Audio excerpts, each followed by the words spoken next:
Okay, and we are live, ladies and gentlemen. Welcome to tonight's stream. While we begin, be sure to leave a like right now on the stream if you have not already. Be sure to do that. But anyways, guys, tonight we will be doing, as the title suggests, a updated 2024 Republican tier list. Now, I'm not necessarily doing this because, I think I have any new revolutionary takes to give in terms of the rankings themselves. I think most people fully expect where the vast majority of the people on this list are going to go. I more so wanted to do this as kind of a means to really talk about the kind of evolving 2024 primary field, which I think as it stands right now is definitely going to be a field. Okay. Now, don't get me wrong. I think Trump, if he does run, which it's basically 95% that he is right now, if he does run, I do think Trump does secure this nomination.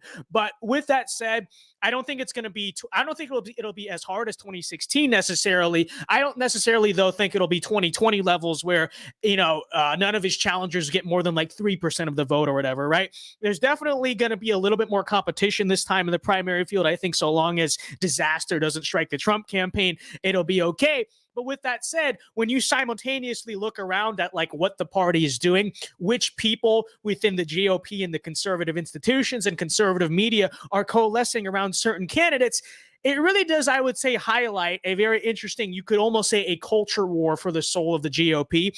And I think I kind of want to talk about that and kind of display in many ways and kind of go through honestly, and let's be completely honest about this, it is the effort to erase the legacy of not just Trump as a person, but Trumpism, the movement of MAGA, the movement of America First, from the Republican Party through the lens, through the kind of, I think the term has been used like a pivot vehicle through some of these candidates. And so with that said, ladies and gentlemen, tonight, we are going to be doing the updated 2024 tier list. I'm going to rank some of these candidates. But again, the main point really is to provide commentary on the primary field itself and what's going on. So yeah, let's get started. I think this will be fun.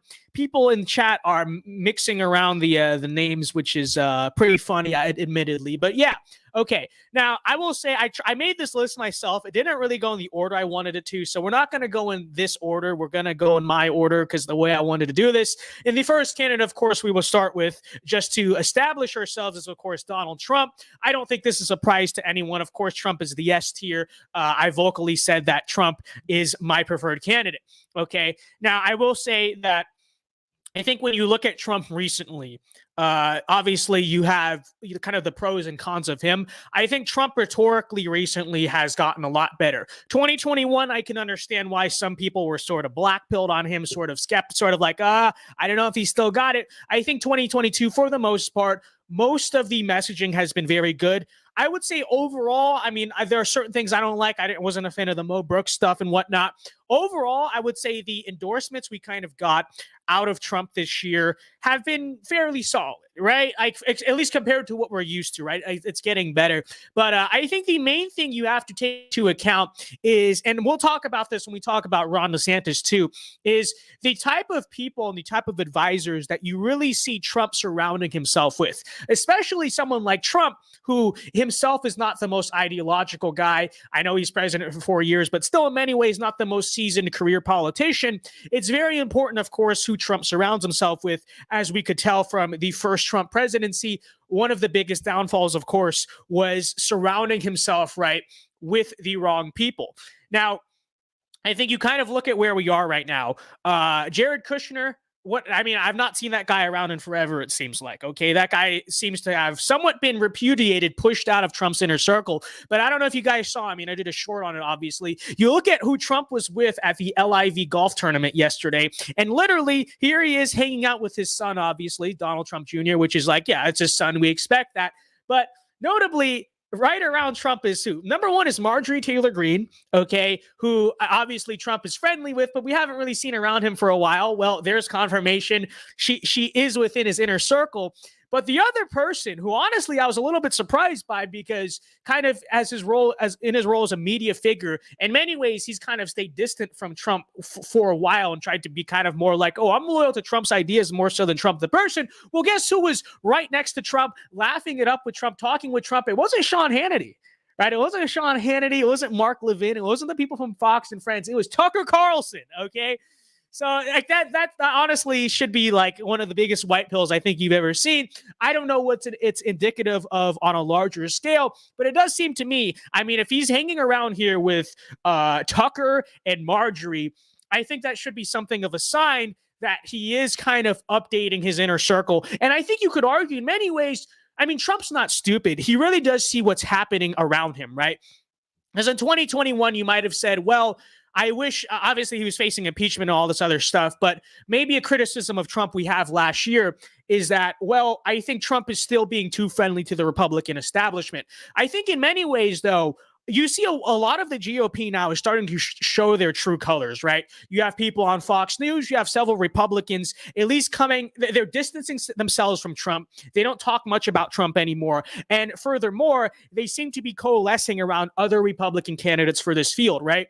Now, a lot of the Republican establishment people who maybe fresh in 2021 still thought Trump was the guy, now you see them kind of moving away from Trump, kind of coalescing around DeSantis, around Youngkin, around Pence and Haley even, and these people. Well, I think at the same time, right, it's a good thing for Trump. It's a good thing for Trump because Trump is seeing that. He doesn't forget. We understand how Trump thinks and operates. And as he sees the Republican establishment really pulling itself towards all these other Republican candidates and openly, in some cases, saying we don't want Trump to run again, he's really coalescing around the very hard right MAGA people who at this point in the Republican primary, in the Republican field, are basically the only people left who are loyal to him.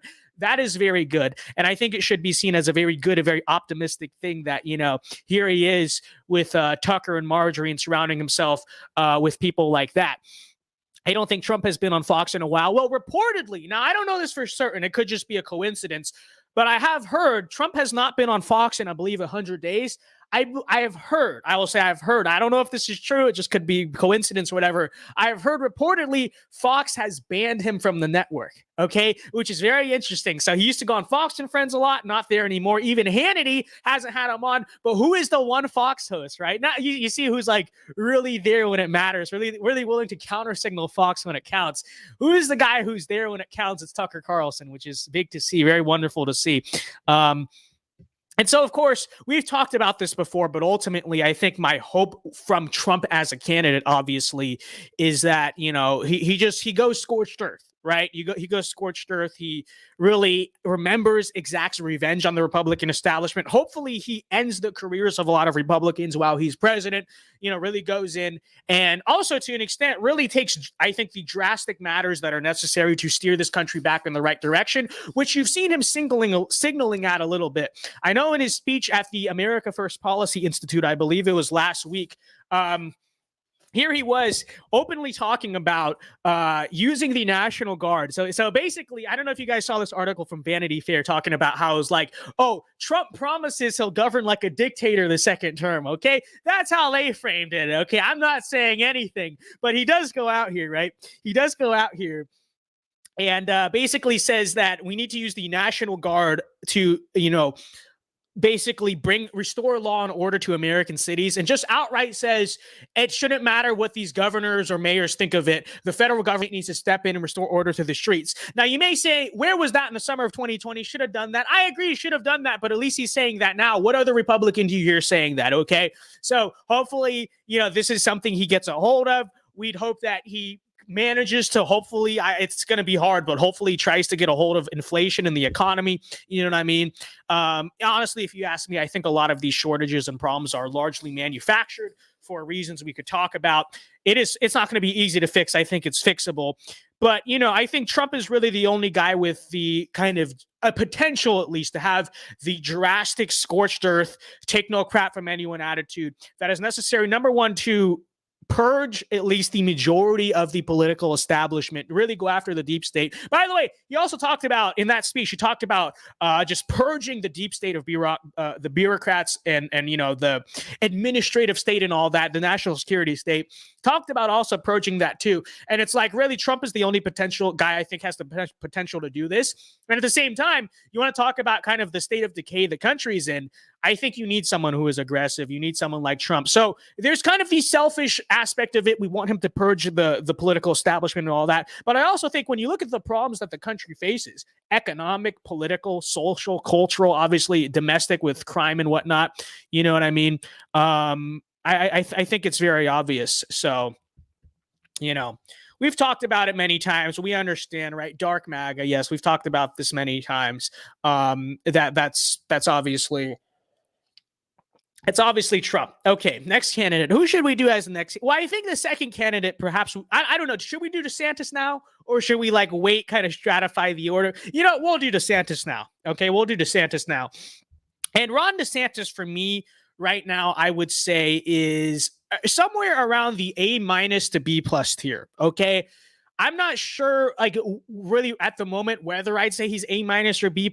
I guess we'll put A-, I guess. I don't know. Should we? So I'll tell you kind of I'll actually start by giving a take I think I haven't really talked about on Ron DeSantis yet. We'll go B. We'll go B+. Why not? Okay, B+ for Ron DeSantis. Here's my concern. So obviously, as we've talked about and established many times, Ron DeSantis is a very good governor. Okay, he's doing a great job. We're not counter-signaling Governor DeSantis. Obviously, we will support him in the primary. We support him in November. I think he's done a lot for the Overton window when it comes to the wielding of power. And we talk about this all the time. We've talked about this many times. But I think it's very important to note like I said earlier, if Trump's inner circle is honestly, I grow more optimistic on, I will say in many ways, DeSantis's inner circle is something I increasingly grow more pessimistic on. Okay. And again, this is not to kind of dog on anything he's done as governor. I think he's been a very good governor. But let me ask you this honest question. Okay. When was the last time you saw Ron DeSantis? So Ron DeSantis, and let's just pick someone. Let's say Matt Gaetz. Okay, Matt Gaetz, very hard right MAGA congressman, right? We like Matt Gaetz. When's the last time you saw Ron DeSantis hanging out with Matt Gaetz or saying nice things about a Matt Gaetz or like an Anthony Sabatini or any of these people? Okay. Again, these are like the hard right wing of the party. Okay. Now, am I necessarily saying that DeSantis, needs to be with these people as governor? Of course not. These people are congressmen. I mean, this Sabatini has been a state legislator. He's now running for Congress. But it should tell you something. It should tell you a little something about his associations, okay? And the general thing I've been getting from DeSantis, and honestly, being here in the state of Florida, sometimes, I will say this, sometimes hearing things through the grapevine of Florida politics, I will absolutely say that this is true. Generally speaking, Ron DeSantis really does not want anything to do with the hard MAGA wing of the party. Okay, so he wants nothing to do with people like Marjorie or Gaetz or Sabatini or, I don't know, Bannon, and, kind of any of the people who we'd hope are kind of there to push the Overton window, push the party to the right. Hold on, we got a $5 super chat. Thank you very much from Christopher. He says Fox News wants to relive the Bush days desperately. Unfortunately, boomers still watch Neocon Network. I mean, this is true. And honestly, I think it is it's funny because I notice a lot of older people, they watch Fox and they implicitly will say they understand, yeah, Tucker's the best person on Fox. Most of Fox sucks. At the same time, though, them watching so much Fox still allows the ideas to permeate. And I think maybe the Texas gubernatorial primary is probably a prime example of this. I mean, Fox News basically was arguably the single-handed factor that got Greg reelected by such, wide margins in that primary and stuff like that. And this is true. And honestly, I want to make a video soon called how to shake boomers out of Fox News talking points. I mean, I think I'd have to think about that and think that through and whatnot. But that's what it is. Anyways, but thank you for the $5. Back to DeSantis here. Okay, I think that is something that ought to be concerning. Okay, because I mean, we want to talk about MAGA. We don't talk about the America First Revolution or whatever you want to call it. Okay. So ultimately, I think our long-term goal has to be that we want this to outlive Trump, obviously. And the way it outlives Trump is you, first of all, bolster the influence and voice of the MAGA hard right people who are already in Congress and already in the party, right? That's your Marjories, that's your Gosars, that's your Gateses, that's your Sabatinis, that's people like that. You want to bolster those, and obviously, again, you want to get new ones elected, right? And so you want, the Sabatinis, the Vances, the Masters. You want to send people like that to power, right? And you need to kind of coalesce this movement institutionally and politically around Trump if you want this whole wave to outlive him. And that's my problem. That's one of the problems I'm increasingly seeing with DeSantis, and makes me very skeptical of the idea that this guy could take on the reins in 2024 and do basically just be Trumpism without the mean tweets or whatever, because it goes beyond the mean tweets. I think it goes a big deal in terms of what types of politicians he'll associate with, who he'll build his inner circle around, and ultimately when it comes to leading the party, right, where he's going to make these like down ballot endorsements, and who are the type of people he'll prop up and sort of make popular within the party, right? Because it's undeniably true, right? Trump made Matt Gaetz popular in the GOP. He made Marjorie Taylor Greene popular in the GOP, right? All these people that we kind of now associate with the MAGA right or whatever, right? These people all are popular because Donald Trump, in many cases, Donald Trump actually endorsed them originally and then kind of props them up. And under Ron DeSantis, understand that, and you can tell this right now from the type of people who even associate with and distance from in Florida politics. Even if hypothetically he's a fairly solid president, the type of people he'll long-term be handing over the GOP to are your very, at best, run-of-the-mill Republicans, and at worst, they're straight-up neocons, right? These are straight-up just Jeb Bush people. And that is something that should be very concerning to you when it comes to Ron DeSantis. And, I think it should be telling that, so in Florida politics, he won't touch Sabatini, he won't touch Gaetz, he won't touch someone like Marjorie up in Georgia. He wants nothing to do with these people. Then at the same time, it's like, who are the type of Republicans that he will associate with, right? Well, Jeb Bush is doing a fundraiser for him. I think did a fundraiser for him in Coral Gables. I think like he did that thing at the Sunshine Summit. Who was his co-host? Like Dave Rubin. This should be concerning to you. And I'm not counter-signaling him as governor. I think he's doing a great job as governor. But as president, what type of movement is he going to build? That should be very concerning to you. And beyond that point, we've talked about this before. I think ultimately, at least right now, Ron DeSantis' role in this party has to be kind of the leader of that statewide revolution, right?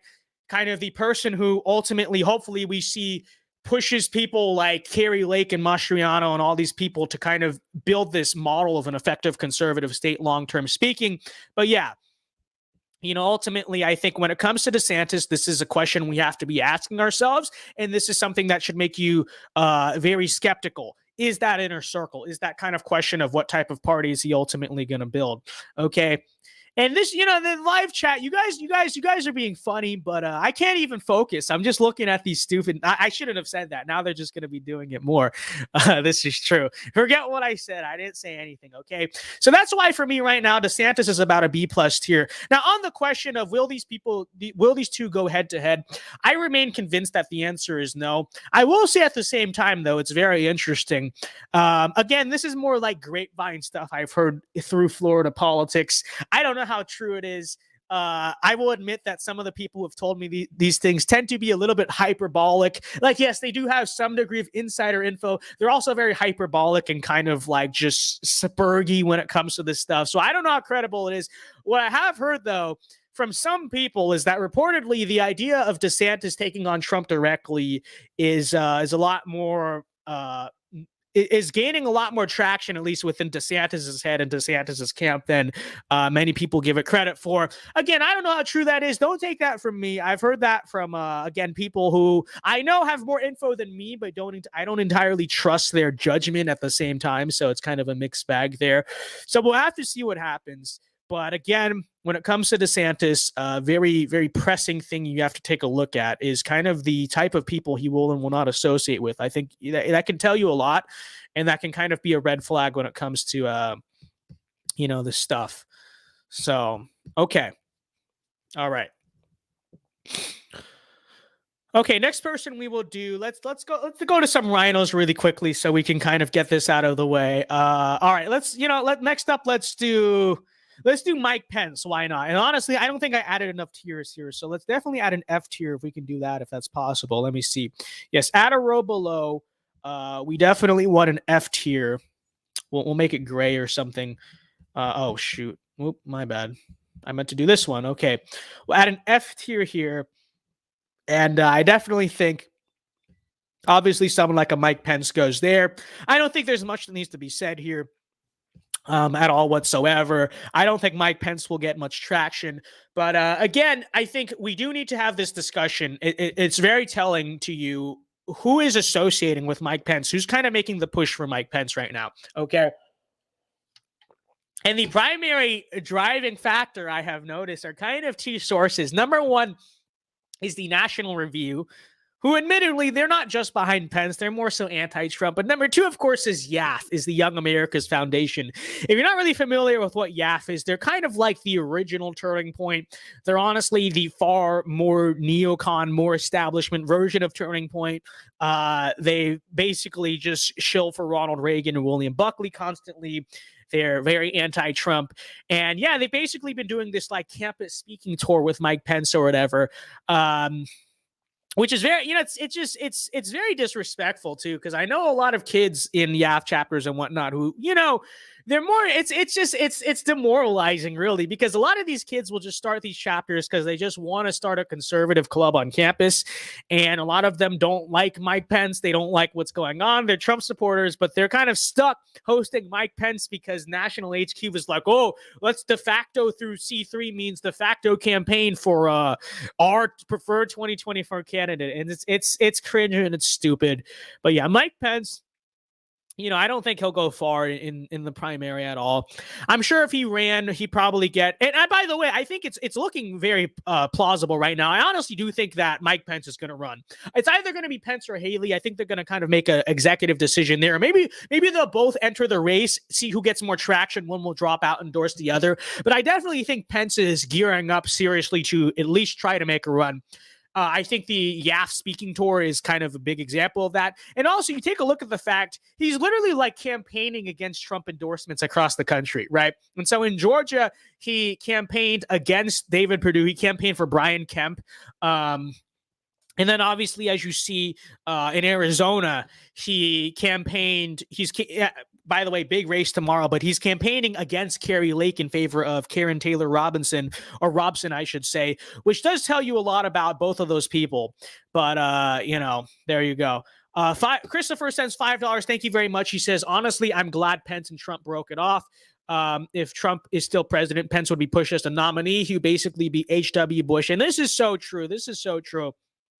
And I will admit back in 2020, it was more of a meme, but after he did a good job in the VP debate, I did make like a Pence 2024 merch thing. And I apologize for that because I'm being genuine when I say this. He was never my guy. I always kind of saw him as another H.W. Bush. I was always like, yeah, he's not really the best on the issues. I think he's kind of just a neocon. You hand him the reins to the party, it's going to be H.W. Bush 2.0. But I will admit, as kind of a means to just like, I don't know, create hype around the campaign or whatever, I did make this like Pence 2024 merch thing, and it had like lightning, because the whole like shock therapy rumor or whatever, it had like lightning coming out, and it was kind of funny. It made him look like Palpatine.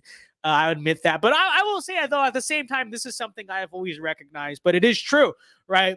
I think back in like 2020, I think the most popular kind of 2024 pick, assuming Trump won in 2020 or was, inaugurated in 2021, was going to be Pence. And that would have not been good. Honestly, when you take a look at the way things played out, assuming Trump does retake the White House in 2025, I'm not saying it's a good thing that Biden is president, but you think, you take a look at really the long-term plan and maybe what God's plan was for this country and his timing and all of that.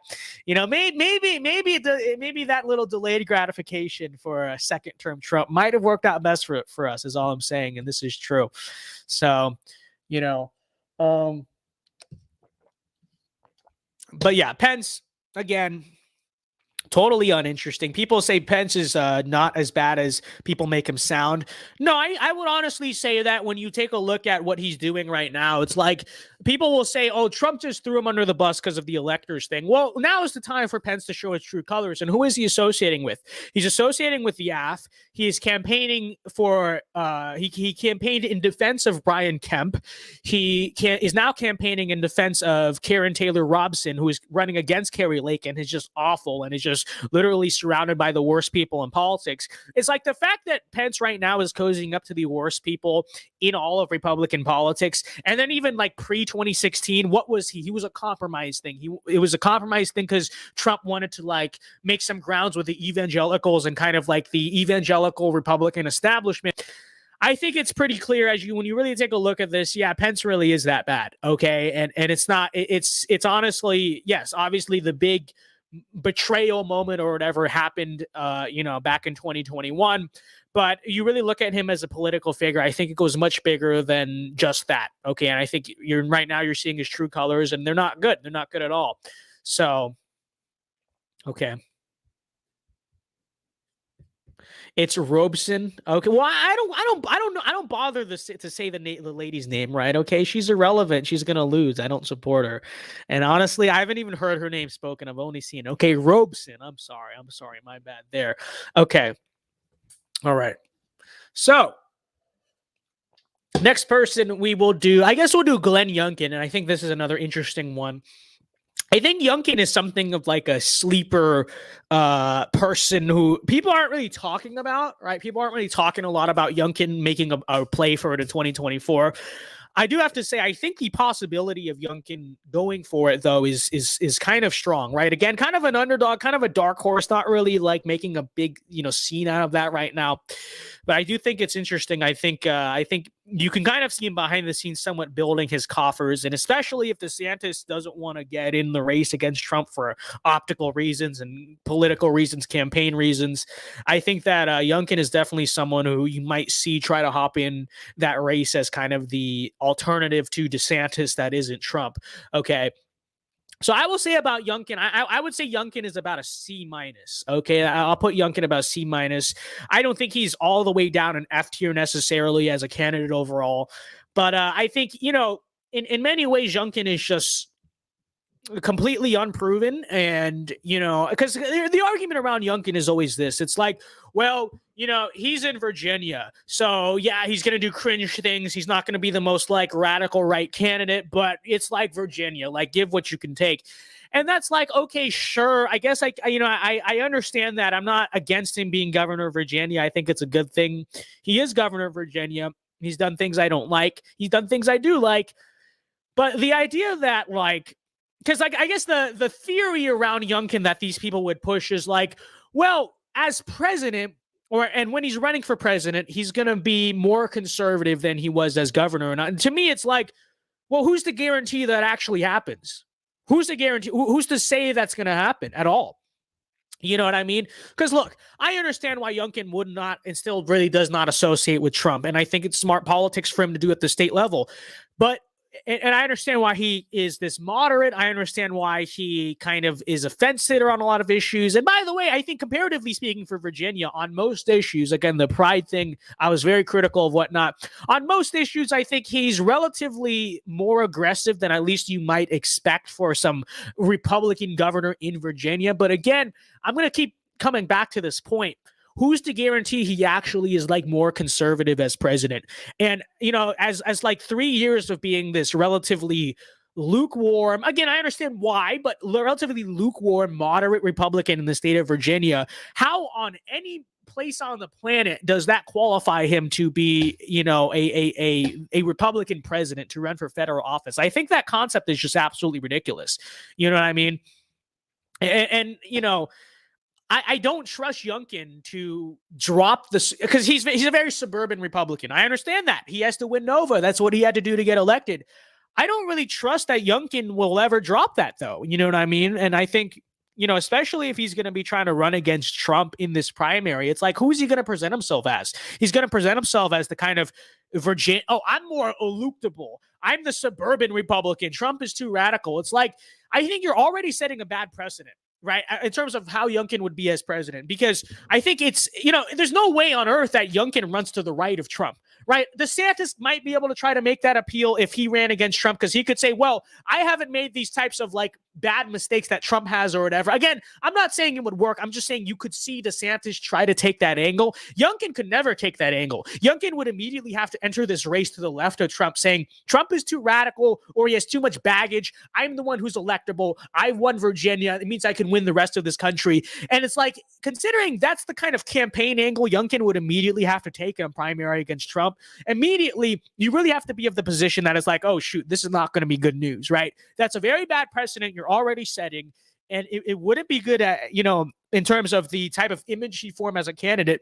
And then there is always some degree of correlation. How do you think he'd be as president, already kind of setting the tone for himself that he's running as the moderate suburban Republican, the electable Republican, dare you say? Yeah, it's not good, right? It wouldn't look good for Youngkin. I don't think he particularly would be setting himself up to really be that good of a president at all. As maybe a VP pick, I don't think for Trump or maybe someone in the future, I don't think it's the worst. I think it's kind of a reasonable VP pick to make.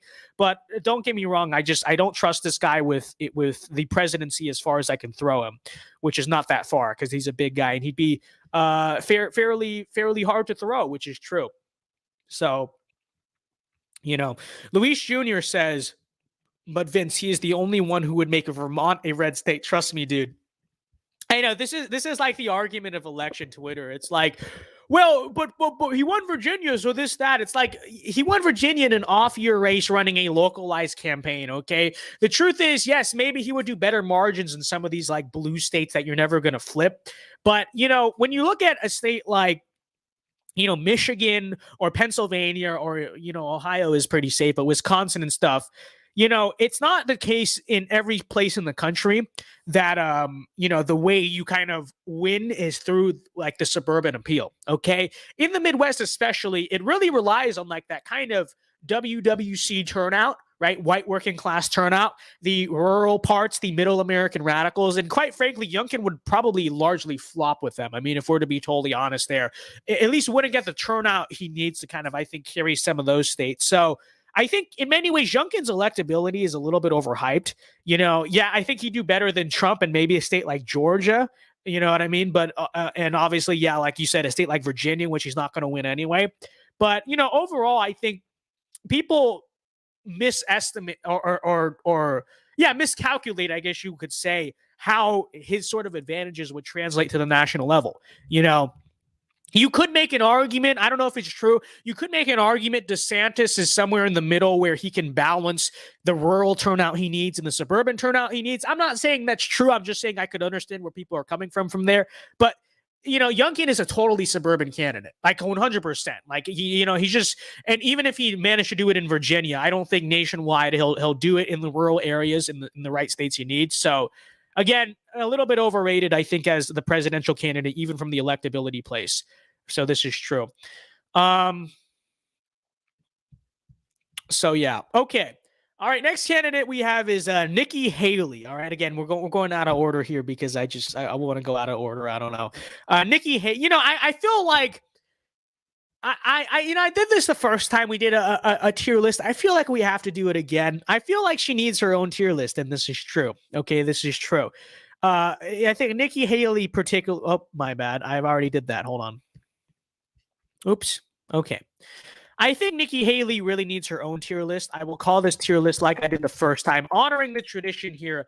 Utter trash. Okay. People will say, Vince, what's your deal with Nikki? I mean, yeah, we don't like Nikki Haley, but why do you have such a vendetta with her? Well, because she's just annoying. Okay. Let's be totally real here. Okay. I'm sorry. Okay. I find Nikki Haley so pretentious, and I find the people who support her for president or hype her up even more pretentious. Okay. It's just like, the utter state of Nikki Haley and the utter state of like the people who get behind her. Okay. She's like the epitome of, it's one thing to have female politicians. It's another thing to just be the most pretentious girl boss you possibly could be. And that's what Nikki Haley is. Okay. I find her absolutely pretentious and annoying and just the worst. Okay. She has this new book Which what is the title of her new book? Let me look it up actually. Okay. Nikki, it really, this new book really just sums up like her and just the reason why I just find her to be the worst. Nikki Haley book. What's the name of her book right now? Oh yeah, with all due respect. Okay, with all due respect. Let me change the tabs here so I can show you guys what I'm talking about. Okay, when it comes to Nikki Haley. All right, hold on here. All right, so this is her new book right here, and this like I said, I'm emphasizing this because I really sums up to me everything that is wrong with Nikki Haley. Okay, like what is this? This is just the most feminist thing you could ever see from a Republican. With all due respect, oops, my bad. With all due respect, she has her arms crossed with that sass. With all due respect, you know what I mean? It's just pretentious. Okay, it's utterly pretentious. And even like the way she talks, the way she uses rhetoric, she always has this very like pretentious, like holier than thou, concerned mom voice. Like, have you ever actually watched her speak, especially when she does videos and stuff? Kind of this like concerned, upper middle class mom voice. You know what I mean? Like I said, just the worst. And honestly, I don't understand people who shill for her so much. And honestly, the people who shill for her a lot, let's be realistic here. They've never basically taken a footstep out of Washington, D.C. in their lives. Okay. Because the truth is that I'm not the only one who finds this woman to be absolutely pretentious and obnoxious and condescending in her tone and her manner and her holier than thou attitude. Okay. The reality is the vast majority of real America, your middle Americans, your average Republican voter, we all universally agree that she is just annoying and pretentious. The only people who get behind her, like I said, are the people who have never taken a footstep out of Washington, D.C. in a very long time. They attend these cocktail parties. They're these academics. You know what I mean? They all work for National Review or whatever. Like I said, never really engaged with the real Republican voter. No, don't understand real America, okay, at all whatsoever. And that's the reason why they find it an extremely pretentious, condescending neocon and a feminist and a girl boss at that to be by the way, very socially liberal on the issues too. Okay. This is the same woman who basically said that after George Floyd said that that in order for like racism to end or something, she used these words. She said it has to be painful for everyone. That was her rhetoric. Okay, her rhetoric was literally basically that, yeah, if we want to cure our nation's problems, literally you have to accept these riots because they're going to be, it has to be painful for everyone in order for us to prevent a George Floyd 2 or to fix the country of its racism or whatever. Okay, yeah, exactly. Total Karen. Thank you, Peter. That's exactly what she is. Okay, this is so true. And let's be honest, Trump would destroy her. Okay, imagine that debate. That's the other thing too. That whole holier than thou persona. The moment she would have to get up on a debate stage against Trump, and honestly, the same thing is true of Mike Pence. It's gonna be crushed. Okay, and really, she'd have the choice to do one of two things: continue that, which will just be like getting demolished and stomped on, or she's gonna have to try to go on the attack and response, and that's not. It's just she has no chance. Okay, no chance in heck. Truly speaking, Raymond Cave. And yes, this is the second thing I wanted to say. And another example of her just being incredibly socially liberal on the issues. In response to Roe versus Wade, literally came out here and basically said that it needs to be like left to the states, like totally. And so basically what she's essentially saying is we should never have a federal ban on abortion. Abortion is not really murder, or if it is, it's still okay from the state level. It's okay for states to murder people, just not the federal government. Again, just had the worst take, I think, in response to Roe that you could possibly have as a pro-life Republican or whatever. So this is true. Again, horrible. Nobody likes you truly. No respect, no chance. Nikki Haley goes in the utter trash section. Okay. All right. Let's see, who do we have left here? We have Adam Kinzinger, who I guess we'll go there. Adam Kinzinger is like an F-. Again, I don't think much has to be said here. I would be surprised. I know he's talking a lot about running. If anything, I feel like Kinzinger maybe he'll take a shot at the Republican primary. Honestly, I could see him trying to run like third party or something to try to just derail Trump or whoever the Republican nominee is. But this guy, okay, basically the epitome of a grifter. Okay, like he obviously votes to impeach Trump or whatever, but now he's like to the left of the Lincoln Project. You know what I mean? He's basically a liberal on literally everything. Okay, I don't think much else needs to be said. You know, he's a grifter. I think basically all he did was when he voted to impeach Trump, he knew his career was over or whatever. He basically became a liberal as a last gasp for attention. Hey, maybe he can write a book. Maybe he can go on MSNBC and stuff like that. He's a joke. You know, I don't think he's going to get more than like 0.1%, if that. I don't think much else needs to be said. He sucks. He's a clown. He's retiring. If anything, I think he's going to try to like join ranks with like the Andrew Yang's new political party or something. I could totally see that happening, you know.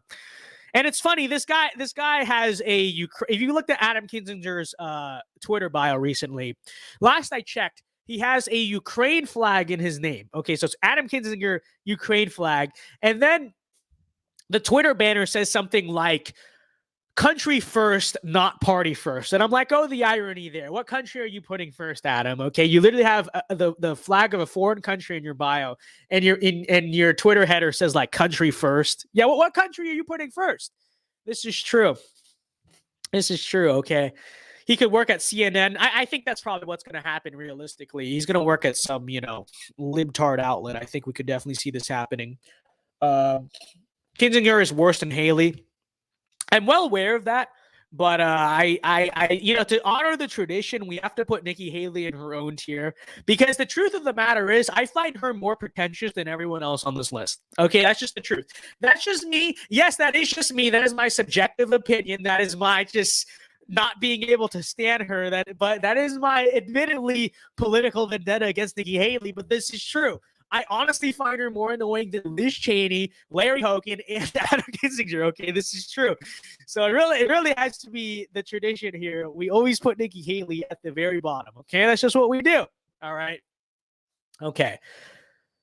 Our next one we have is Liz Cheney. I think this is also a self-explanatory one. I mean, honestly, when she loses her primary, which looks like is going to happen, she's going to be repudiated from the party. I guess she's a little bit better than Adam because she's slightly more conservative on the issues, but not by much, right? Not by much. I just really need much explanation. This is someone else who you could see just try to run. Will probably drop out by like October, November, maybe get behind like a Mike Pence or a Nikki Haley or even a Glenn Youngkin. Just try to get behind someone who's not going to get Trump. But I could imagine, I could definitely see it made where she, just tries to get in the race for a little bit for some last attention for her dead career. Not going to last long, not likable, etc. And she'll be out very soon, probably get behind someone else. Okay. So yeah. So there we go. Is this audio messed up for anyone else? Is it? Are we having it's the 8th month now, right? An 8-1 incident. I'm not seeing anyone else say that. So I think we are fine. I think Lion Odds is doing a little bit of trolling. Okay. I think we're good. Yeah. He's trolling me. He's trying to disrupt the stream. Okay, he's gonna say Stacey Abrams is messing with my audio. This is true. Okay, it's better now. All right, we're all good then. All right, next person we have is Larry Hogan. Yeah, I think I don't know. He probably goes about here again. Another F tier candidate. Honestly, every time I see this picture, I just think of that one guy on Twitter who's like notoriously just bad, has like the worst takes ever. I think you guys know who I'm talking about. I don't remember what his name is right now. But yeah, you could definitely see again, Larry Hogan is another guy who might try to get into the race, especially as just like a vendetta against Trump because of the whole Maryland primary debacle there. Larry Hogan as governor, admittedly, he's been better than like Charlie Baker in Massachusetts, but really in most ways is virtually indistinguishable from a Democrat as governor of Maryland. I guess he's been good on like education from what I've heard. I don't know. Last I checked, Baltimore, this is the argument I've heard in like defense of Hogan, but last I checked, yeah, the Baltimore school system still isn't much to write home about. Yeah, he's a little bit more aggressive against the teachers' unions, but if he's not going to really step in and do much, then what's the point? He's been as hawkish on COVID as basically Gavin Newsom and all these other people. Like, what even is the utility of Larry Hogan in Maryland? Can we be realistic here? Like, what's the use of him? What does he do? What does he do that would be different and better than, a Democrat? Other than maybe he's a little bit tougher on the teachers' unions, but again, like I said, not by much, okay? But yeah, you know what I mean? It's a joke. He's not conservative on any of the issues. I think even like the more anti-Trump conservatives wouldn't vote for him because he is not pro-life. All the other issues, I think he's just bad. Okay. Before we get to the last two, I admittedly forgot a few people on this list. I made this list rather fast. Mike Pompeo, again, he's not here. Okay, so just pretend my mouse is Mike Pompeo. Mike Pompeo is someone who gets about an F plus or a D minus. We'll be nice to him and give him a D minus because he's probably a little bit better than some of these people, not by much. But, Mike Pompeo is someone who he's just a neocon. I mean, there's nothing great about him. There's nothing strong about him. I don't know what the hype was around him to begin with. I know back in like 2020, early 2021, a bunch of boomers for like no reason, I think it was because of Fox News, for absolutely no reason, were just hyping up Mike Pompeo 2024 or something like that. And I was just like, why? Yeah, I understand he was Trump's Secretary of State or anything, but what did he do? What did he do? Is just like a run-of-the-mill establishment neoconservative. There's just nothing good about Mike Pompeo. And I knew this all along, even back then, even at the time, I was just like, what is the hype about Mike Pompeo? He's not good. He's not good on the issues. He would be a horrible president. He'd be a total neoconist president. He'd be Bush 2.0. And then recently, I don't remember exactly what it was, but I remember Mike Pompeo said something like disparaging about Trump, or basically said he'd be open to primarying Trump in the primary, something like that. And it's like, there you go. There's epic Trump loyalist Mike Pompeo already throwing him under the bus. It's only 2022. We haven't even gotten there yet. It's like, okay, well, we try to tell you. Like I said, I don't understand what the hype was about him in the first place. Like, what did he even bring to the table? He's not charismatic. He really doesn't have much of like a political record to write home about. He was Trump's Secretary of State, did a lukewarm job at best. He said like one base thing in like November 2020-ish, and that was all the full extent of what he said. And it's just like, why? Like, what even was the hype around this guy? You know what I mean? And it really shouldn't have been a surprise to anyone. And really, I don't think it is a surprise to anyone except like two Fox News viewers, the people who actually take daytime Fox seriously, that Mike Pompeo has already betrayed Trump and thrown him under the bus. It shouldn't be much surprising. Again, D- candidate at best. Not impressive. Okay, not impressive at all. I also forgot Tucker. Actually, I did not forget Tucker Carlson. For some reason, he just didn't upload on the final version of this. I don't think he's going to run. He's not going to run. Let's be honest. I don't think he'll ever run for president, realistically. If he does, it certainly won't be in 2024. But for the sake of people who want to ask, yes, of course, he's an S-tier candidate. Of course he is, okay? Okay. Now we arrive on the last two of these people, and we start with Ted Cruz, okay? Now, Ted Cruz is someone who, like I said, I don't think Ted Cruz, I'll be honest, is an F-tier candidate, okay? He is decent, I guess, on some. I don't think he's particularly solid on any one issue. He's relatively decent, you could say, right? He's just not the worst, not the best on basically every single issue. He really is kind of a run-of-the-mill guy. But, I mean, considering that is all there is we can say about him. I mean, he's a D-tier candidate at best. You know what I mean? First of all, he's not particularly electable, okay? He's not particularly likable for some reason. I don't know what it is, but obviously in 2016, obviously he came second in that race. Really didn't give much of a challenge to Trump at all, okay? I mean, I think people forget this. I think people forget that Trump basically cleared that field.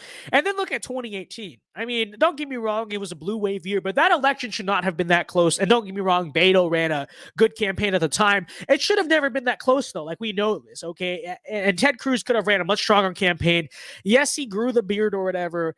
I still don't think he's particularly that strong of a candidate at all whatsoever. And then even on the issues, is Ted Cruz really particularly good on anything? I guess maybe like the Second Amendment. And that's about it. Fairly run-of-the-mill, admittedly probably one of the better Republican senators, but that's only because the Republican Senate delegation is horrible. Cruz definitely surrounds himself with a bunch of neocons. Just not impressive, not great. you know, I think when push comes to shove, he'd be a big time pushover. That's the other thing. I think Ted is definitely going to be a big pushover on a lot of the issues. And I don't think that's good. That's flattering to him at all. I know some people are getting behind this idea, but really, who does Ted Cruz really appeal to? I don't think he'd go anywhere in the primary field because it's like, he doesn't really appeal to the people who are more friendly to Trump because they're both Trump, and even the people who are against Trump. He's not like Trumpism with Trumpism without Trump, because that's DeSantis, or you could even say that's like Youngkin maybe. He doesn't have that appeal. So he doesn't get those people. And then the people who are just the hardcore neocons, he wouldn't get those people either, because they'd be drawn more to someone like a Pence or a Haley, who are more vehemently and openly anti-Trump. Cruz is kind of in this weird political position where I don't really think he appeals to anyone, right? Like, he appeals to no one in the electorate. You might see that kind of carry over to the general election too, because he'll have no real base. He'll have no base at all whatsoever. And again, it just wouldn't be that good of a president. Would be a C minus D plus of a president at best. Ted Cruz definitely gets about a D tier there. Okay, that's where it goes. Rubio or Cruz at VinceDao. That's a really I'd say they're about the same. I don't think really any of them distinguish from each other at all. I think Rubio's a little bit better on economic issues from what I've seen, and maybe like big tech and stuff like that.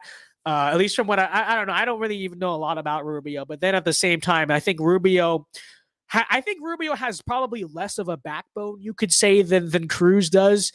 I mean, not that Cruz has much of a backbone in itself, but really, it's really like pick your poison there. I don't think one is particularly better than the other. Like I said, maybe on certain domestic issues, Rubio does top Cruz by a little bit. But then again, I think Cruz might be a little bit less of a pushover, but neither of them have much to write home about really at all. So that's what I would say. Neither of them are particularly desirable. Sam Matson this is a very good take. Thank you for the 5, by the way. Very good take. He says, Cruz appeals to no one because he tries to pander to everyone. I mean, that's so true. I think that's probably the best take, or one of the best takes I think I've heard on this topic, on the Ted Cruz question.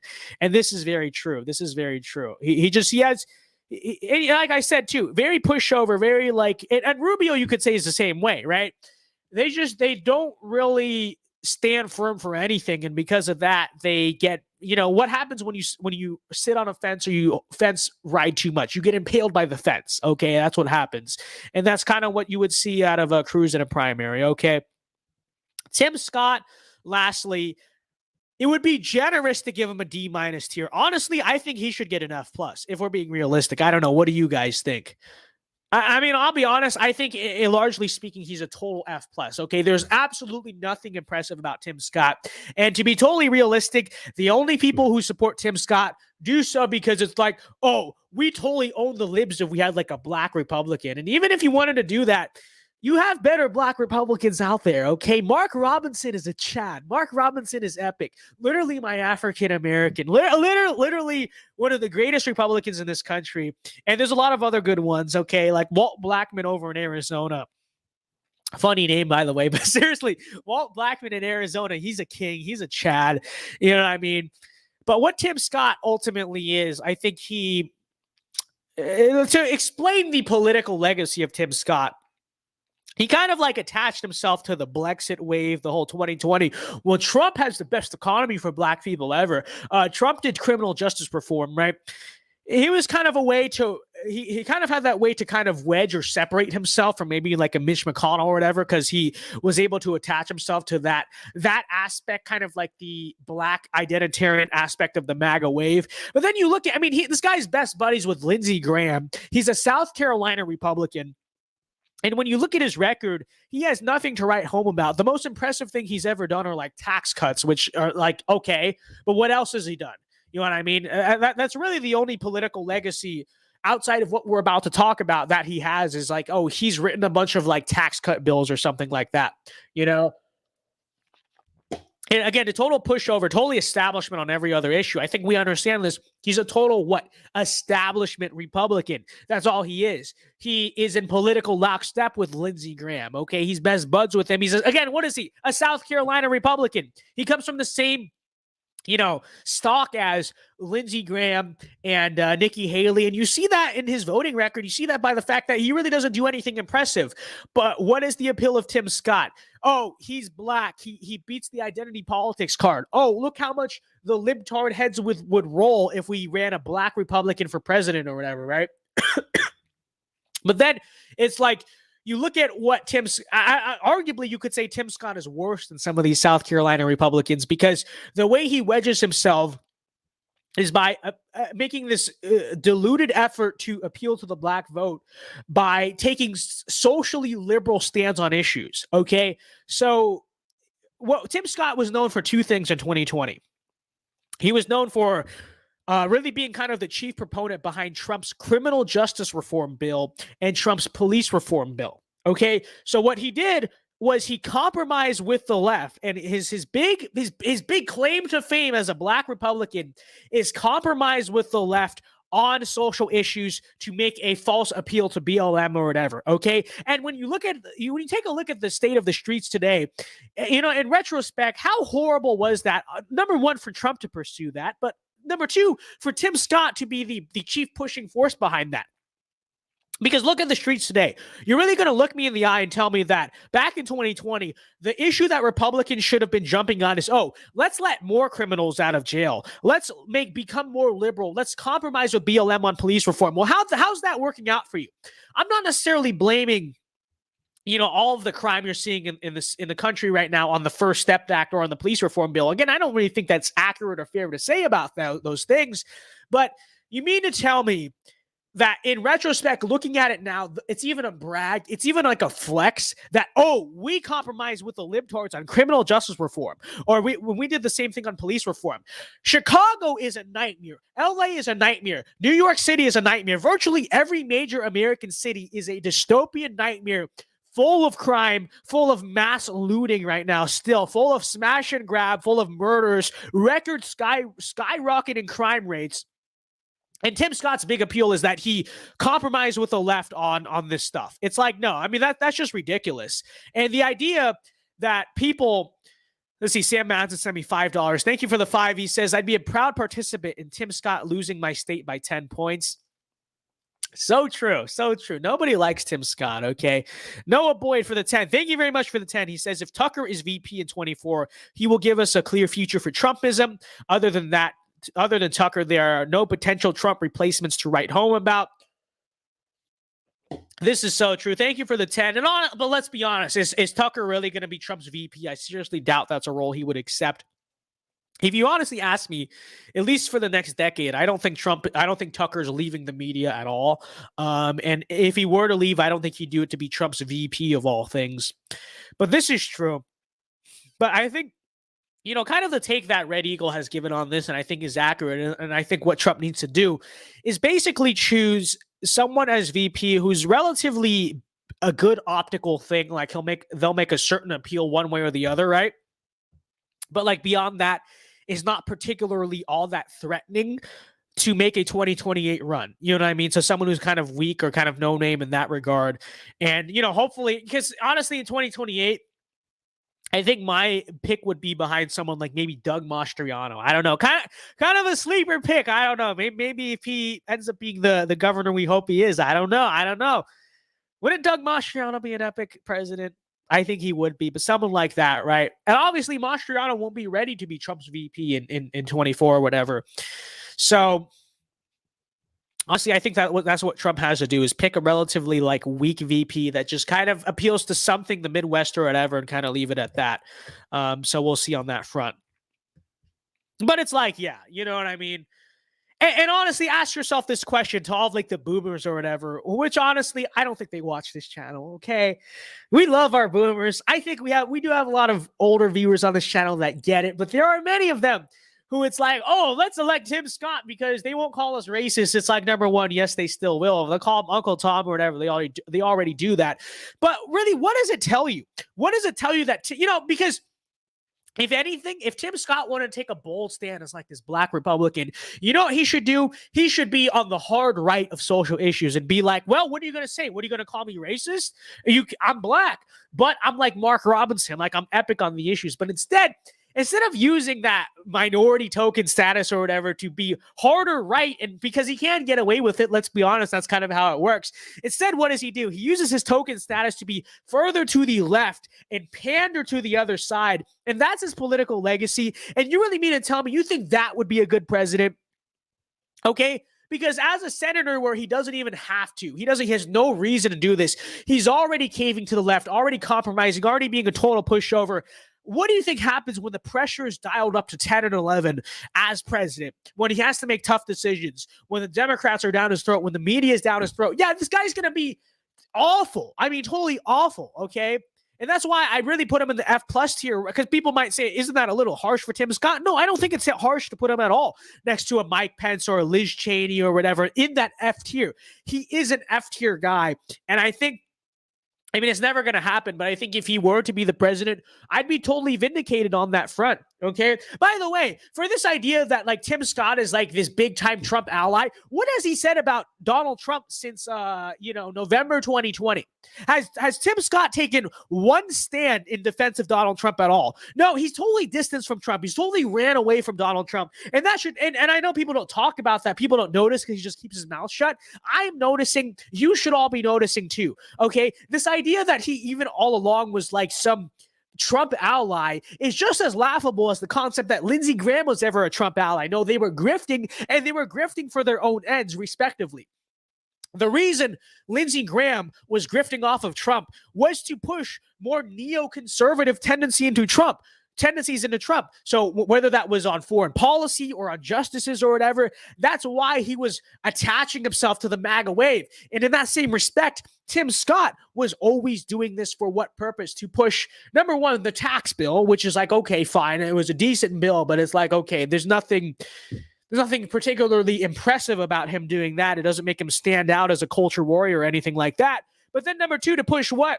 Socially liberal policies, the criminal justice reform, the police reform. That's literally the reason why Tim Scott attached himself to Trump to begin with. And then as soon as November 2020 comes around, and Tim Scott's of the opinion that Trump will not be president in February 2021, hasn't said a word about this guy. Okay, totally distanced, totally like separated from him.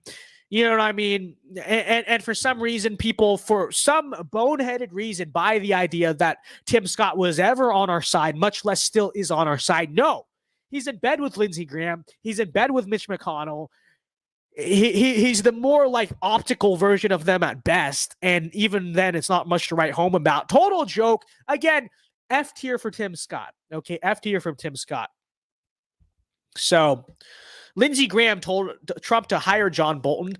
Tucker told Trump to fire John Bolton. This is so true. And this is, again, the reason why Lindsey Graham got behind Trump or changed his tune on Trump to begin with. Lindsey Graham never had an ideological transformation. You know, he's still the same guy he was in 2016. He's arguably worse on a lot of the issues. But why did he latch himself to Trump? Because he just thought it was politically feasible, and he kind of figured there's a way he can kind of subvert Trump and Trumpism, and that's what happened. That's what happened. And in many ways, you could almost argue that it was kind of a bad reflection of Trump's first term itself, that Lindsey Graham even found himself a natural ally in Donald Trump. It kind of tells you that Trump's first presidency was inadequate. The good news is what? Now we see what's really happening. Now Trump understands it. Trump gets it. He sees who's on his side and who's not. We see who's in his inner circle. And there we go. So, yeah. All right. So there we go. We have the 2022 or 2024, I should say, Republican presidential tier list. Again, Trump in the S tier. I'm going to fill in Tucker in the S tier too. It's not going to happen, obviously. DeSantis is a B plus tier. It really floats between A minus and B plus for me. You could convince me on a good day that DeSantis is an A minus. But like I said, as of late, really what's kind of been the source of skepticism is his associations, right? And kind of witnessing and again, I'm totally pro DeSantis. Okay. I've helped his campaign. You know, I volunteered for his campaign like a few times for governor, obviously. And I love him as governor and I appreciate him as governor. And I moved here for a reason. But like I said, when it comes to the what's going on federally, his associations with certain federal politicians have to leave me a bit skeptical. Youngkin, just total C tier, Ted Cruz D tier, and these are the F tier candidates. Of course, the utter trash tier, we have to have that as well. Noah Boyd for $2. Thank you. He says, do you ever write home? I've never sent a, I mean, I call home. I've never sent a letter home before. I feel, I mean, that'd be cool to do, I guess. That'd be interesting to do, write a letter home to my parents. Realistically, my mom would probably just be like, oh, well, why didn't you just, you know what I mean? Why didn't you just call home or whatever? You don't need to do that. But yeah, I've never actually like written a letter home. You know, I call home obviously on a regular basis, but Christopher for 5 says, not to change the subject, but Trump endorsed Eric Greitens Schmidt. Honestly, one of his best endorsements from Trump. Yeah, this was interesting because I thought immediately it was immediate endorsement of Greitens. Greitens is how you say his name, right? Which I was optimistic. And then I noticed it was actually just a troll because he just said he endorsed Eric, and then both Erics claimed the endorsement and claimed victory. That was very interesting. That was kind of, in many ways, one of the greatest chess moves I think we've seen in this century, perhaps this millennia, from any political figure, and that's true. But anyways, I guess briefly while we're on this topic, I did not prepare a particular tier list. I think it would be interesting to kind of go over or assess the Democrat presidential 2024 nominee, if that's possible. Let's see if they even have one. And I can't spell, obviously, but let's see. 2024 Democrat primary list. I think this is an interesting conversation to have.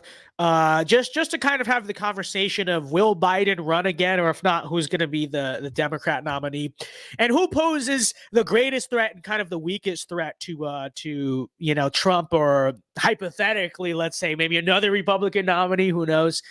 Let's take a look about this. I think this would be interesting. Ronaldo says Greitens is a liability. I really don't think he is. I mean, yeah, I think he will, you know, have that kind of baggage carrying on him, but it's Missouri. Okay, Missouri is a red state. It's a deep red state at this point. And on top of that, I mean, he's literally been exonerated for all the accusations against him. So really, what is the argument? I think he'll do just fine. Okay, a red wave environment in the state of Missouri. We're really going to be worried about the electability of a guy who's pretty popular on the issues. You know what I mean? I think he'll be just fine. Sam Matson says it's only because he wants to pad his endorsement record no matter which Eric wins. Let's be real here. I mean, I agree with that, but you got to admit it was funny. Okay, it was funny. It was an interesting chess move. Okay, so yeah.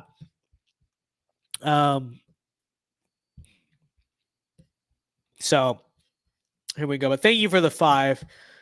Let's take a look at this 2024 Republican Democratic tier list. I think the way we should do this is really a matter of, like I said, who poses the greatest threat to Trump or whoever the Republican nominee is in 24. Okay. And I'll be honest, I don't think the Democrats really have any realistic S tier candidate. There's no one candidate I'm particularly super scared of at all. You know what I mean? Their bench is not deep at all. It really isn't. And at the same time, you look at the Republican bench and it's like, you're right. There's not, besides Trump, there's not really any candidates that I'm particularly excited about. But really, I think in a general election, you have a lot of people who would do decently at least. You know what I mean? Which really, I think, maybe it does tell you a little something, because I'm not, like I said, on one hand, I'm not particularly impressed with the Republican bench outside of Trump. But it should tell you something, I think, about kind of the future generations of where kind of the country is going. Maybe an optimistic sign that, number one, the Republican bench is deeper than the Democrat bench when it comes to your younger candidates, maybe your rising star candidates. And then maybe like number two, that, you know, some of them, they're not the best, but they're at least decent. I don't know. I don't know what I'm trying to say, but it kind of does tell you something, because I think in many ways you could make the argument that sort of the political class, the established entrenched political class in America is dying. It's dying out. And like Joe Biden, the fact that Joe Biden is really the best thing they have to field is an example of that. And besides Joe Biden, like, who do they have? Gavin Newsom. Like, that's the best that the neoliberal class can throw out there to lead the country. You know what I mean? It's like there's this sign of like just decay among their kind of circles, their groups, their class, like I said. Because, like, look, I'm no fan of Bill Clinton, for instance, obviously. But admittedly, Bill Clinton ran a pretty good campaign back in the day, and he had this charisma to him, and he fairly was a decent candidate from an electoral standpoint. And it kind of shows you this sort of just decay of this, and it's an optimistic thing, the decay of the neoliberal class, that now it's like they're getting progressively worse and worse. Like 2008 Obama. Nobody likes him. We're all against him. But admittedly, was something of an electoral juggernaut, was a good candidate from an electoral political standpoint. They don't have anyone like Obama anymore. You know, it's kind of like a political class, a political establishment that's growing increasingly unpopular. And, you know, even if I'm not that impressed with the Republican bench, the fact that these kind of rising stars in the Republican Party are kind of something new, they're kind of something fresh, and they're doing better. There's kind of just a better, you could say, founding stock among them than of the Democrats and even of the neocons, like the hard right neocons, like, you know, Liz Cheney and all those people. It does tell you a little something. But anyways, guys, let's get into this. I don't want to go over every single candidate. Already, we have the first candidate here. I know. Let me zoom in a little bit. I know the jokes are going to come in. Okay, make your jokes now. Make all the memes you have now, because Stacey Abrams is on this tier list. Okay, and let me censor this because that's rather profane. And of course, it is profane because you know, Democrats are all about that. They degrade language. They degrade everything. But yeah. Okay. Okay. We're not going to go over because like Cory Booker's not going to run. Kirsten, is that Cinema or is that Gillibrand or Cinema? Am I stupid? That's Kirsten Cinema, right? That is actually someone who you could see running or something like that. But anyways, let's just start with Joe Biden, Joe Brandon, Brandon Falls, whatever you want to call him. Jackson says Bill Clinton definitely did have the charisma. Yeah, this is true. The charisma. What did Bill Clinton mean by that? Okay. All right. Now, actually, let me change all of these because it's just like I don't.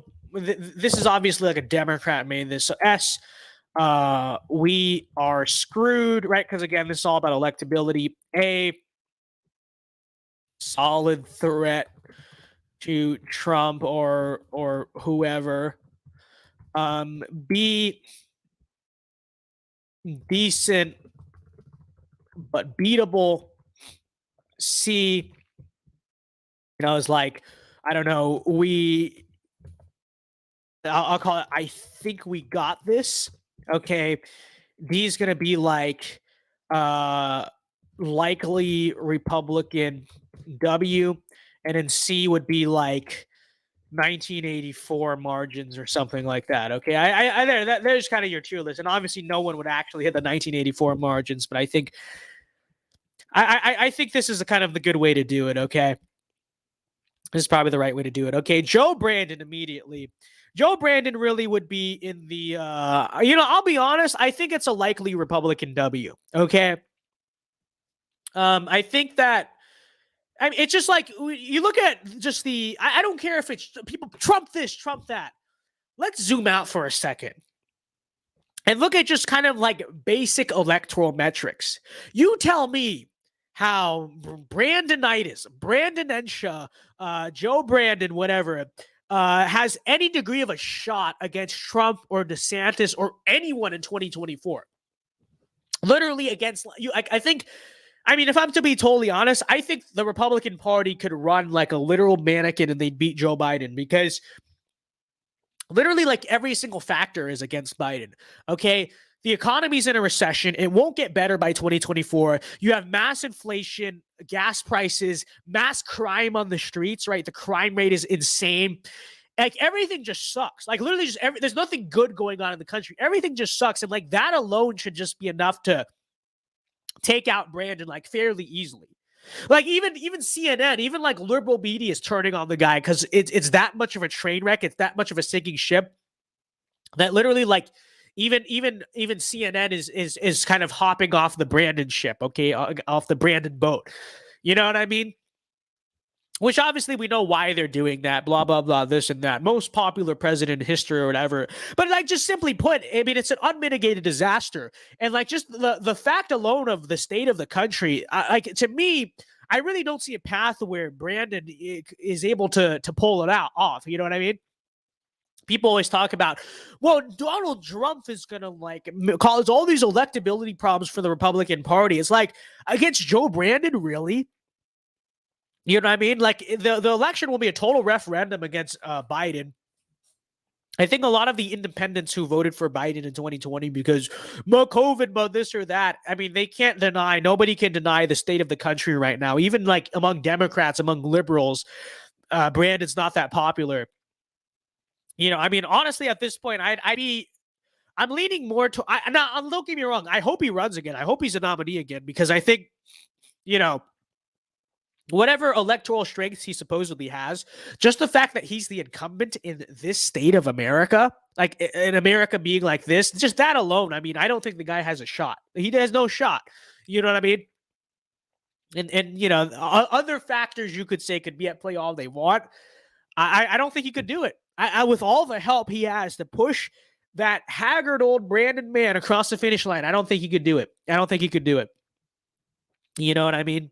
And it's just so like even you look at the course of this guy's presidency, everything you would think maybe would rescue him a little bit, maybe make him do better in the polls, it's literally just made things go worse for him. And I think falling off the bike in many ways was like is a great symbol of like the way his presidency is kind of going, because it's like every chance he gets or every moment where you're like, okay, maybe now Biden will do a little bit better in the polls, it just makes things worse for him. Like maybe you thought the infrastructure bill, one of his campaign promises or whatever, okay, he gets the infrastructure bill done. It's like, oh, well, okay, well now Biden, no, his approval rating, what? It goes down more. Then maybe you thought the Ukraine thing, right? Ukraine will be like this national crisis for people to rally around President Brandon or whatever. What happens? His approval rating just goes down more, and the gas prices don't do him any favors on that front. You know what I mean? And the reason I said that I think the falling off the bike is like the perfect analogy for the way his presidency has gone is because it's like, what was the point of him riding the bike? It's like to look relatable. It was to kind of help his image or whatever. It's like, hey, I'm just like you. I'm a regular guy. Look at me being relatable, eating my ice cream and riding the bike. And what happens? This optical attempt to like make his image a little bit better, he literally falls off the bike. Like that is the Brandon presidency, like in a nutshell. You know what I mean? It's that's how it goes for this guy every single time. Like every single chance where you think he might take a W in the eyes of the American public, he just takes more L's. You know what I mean? And so with that said, it's like I like even all other factors that could be in his favor, the state of the country and the fact that like he has not taken a W really his entire presidency. Like things just keep getting worse and worse for him. Like every chance you think things might get better, it still gets worse. I don't think he'll have any shot. You know what I mean? I mean, honestly, I hope Biden runs again. I really do. You know, and honestly, I really think realistically it's between Biden and Gavin Newsom. Okay, I don't think Kamala is going to run. She's more unpopular than Biden, honestly. In fact, we can rank her right now. Where is she? Is she on this list? Is she on this list? Yeah, she's like behind Biden in that likely Republican W thing. You know what I mean? She might even arguably hit 1984 margins as a joke. Like, we're not saying literally 1984 margins, but it's just a matter of like, oh, she's gonna get destroyed. But you know, we'll put her about right there, and that's true as well. But I mean, yeah, like just literally everything Biden does is an optical disaster. I mean, that's the way this guy's presidency has been going. So, and you know, long term, I think it's a good thing. I think it really is a good thing. I don't cheer on the state of the country. I don't cheer on suffering or whatever, but especially considering all the morons who along the way said, well, Trump is too toxic or divisive, so I don't care about this economy or whatever. My personality, my tweets. I mean, America had to have the wake-up call that is Joe Brandon. The wake-up call of globalism, of this political class, of like what's going on here, of just the failures of the regime and the failures of, and like it just had to happen. And I'm glad Biden is like just train wrecking this as much as possible, because I mean, now the vacuum is open. Right now, the vacuum is truly open, more so than it was maybe in 2016. Now the vacuum is truly open for us to take power, for the real conservatives, for the anti-establishment, national populist nationalists, et cetera, the Trumpists, the America Firsters. to now really grab the reins of things. And like I said, I don't cheer on bad things happening to the country, but you really look long term, like this had to happen. This had to happen. And arguably, in many ways, it's a good. I think, in the grand scheme of things, we'll be thankful it played out this way. I mean, truly, I think that's the case. So there you go. There you go. Okay, who are these other people? Stacey Abrams. I don't even want to rank her because people will clown me. People will make the jokes. But optically speaking, I know she always kind of gives a run for their money in Georgia. Optically speaking, I don't think she's much of a great option on the national level. I think you would say. I don't even want to rank her. People are just are they gonna make the jokes? Lion Oz is gonna make the jokes. Are any of us actually listening? No. The chat hasn't even been listening to me tonight. This is true. They're off in their own world. I'm trying to give serious political analysis here, and everyone's just like Keuchel Knowles or Keuchel Moles, or like just trying to like put people's names backward and talk about Jimmy Carter. And this is true. Maybe Stacey Abrams maybe does a little bit better than Biden and Kamala just because she doesn't have that incumbent status, which is not good in this case because like the incumbents are doing horrible, but not by much. Like I said, I think that's a likely Republican W. I honestly don't know who some of these people are. I mean, Pete Buttigieg, I mean, we'll just put him there as a joke. He's not going to run. I mean, who is even thinking that? Like Tulsi Gabbard. Obviously, I think she wouldn't get past the primary. She's too conservative. You know what I mean? She's not liberal enough to make it past the primary. So I don't know if that even deserves anything. Now, I do think someone like Klobuchar might go in like the decent, beatable category. Is that her? That is her, correct? You know what I mean? Because she's like moderate or whatever. Okay, I don't really care about these people. I don't care about Elizabeth Warren.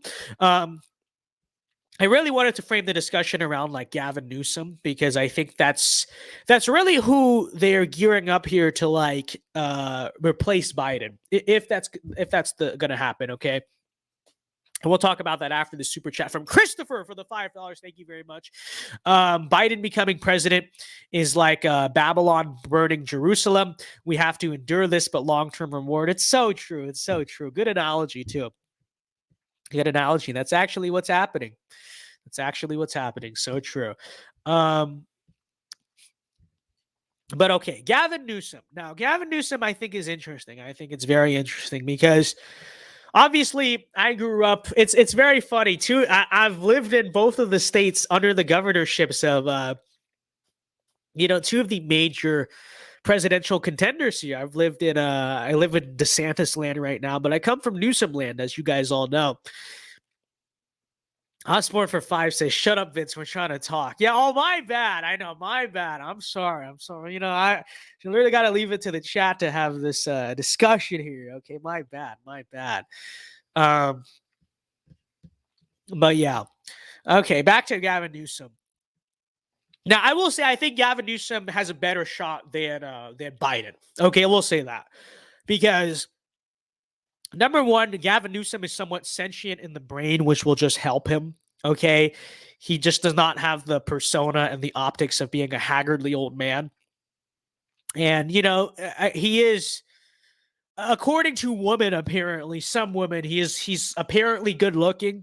Honestly, like someone said, yeah, I also think he is a serial killer. But he just has better optics overall, physically speaking. Like, you know what I mean? I mean, I think he looks like a sleazeball. Like, you want to talk about a reptilian? Like, he looks like he's a shape-shifting reptilian of any politician out there you want to accuse of that. But you'll have the dumb suburban woman vote. Well, he'll get a few points because he's handsome or whatever. Okay, I get it. Whatever. So he has that going for him, and I think the main thing is that he can kind of distance himself from obviously some of the failures of the Biden presidency because I'm not the president. I didn't serve in the administration. I oversaw this recession and all this stuff. Hey, I'm someone new. I'm someone fresh. Newsom definitely, I think, poses more of an electoral threat than maybe Biden does because he can frame himself like that. Okay, so that is something to consider. Something to consider about Newsom.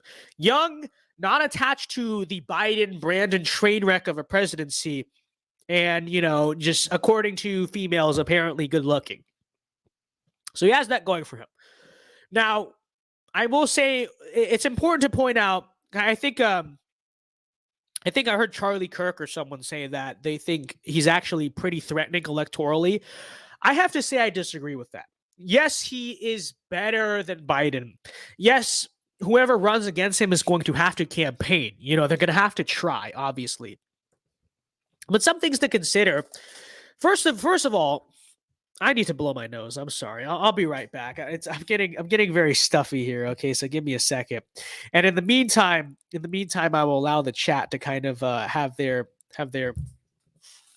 fun here. Okay, I gotta blow my nose. Like I said, I'll be back in like 20 seconds. Okay.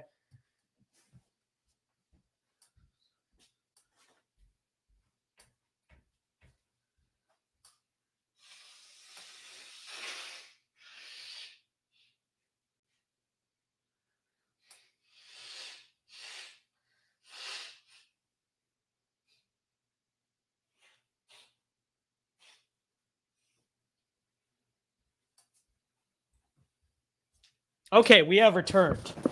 We are back. Gavin Newsom will not shut us down. 8-1. Real. That was 8-1. Okay. Back to our discussion of Newsom. So he's not that charismatic. Like, he's really not. And truthfully, he's never really had to campaign because he runs in California or whatever. But the guy, first of all, he has this very like raspy, monotone voice. And even you hear him speak, because I remember I used to see him on TV back when I was living in California, back in high school during like his press conferences and especially like his COVID briefings or whatever. He's very unsure of himself. He's not that good of a speaker. Like I said, very like low monotone voice.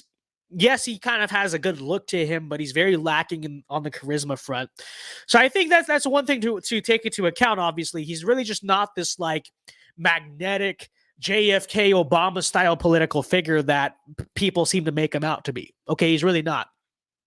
Like realistically, yes, he looks and kind of gives the optics that he might do a good job or whatever at that. Put him on the campaign trail, put him in a real debate, make him actually go out there and give speeches. You'll soon quickly realize he's not all that on that front. Okay. So there's that I think he's very overrated in that sense.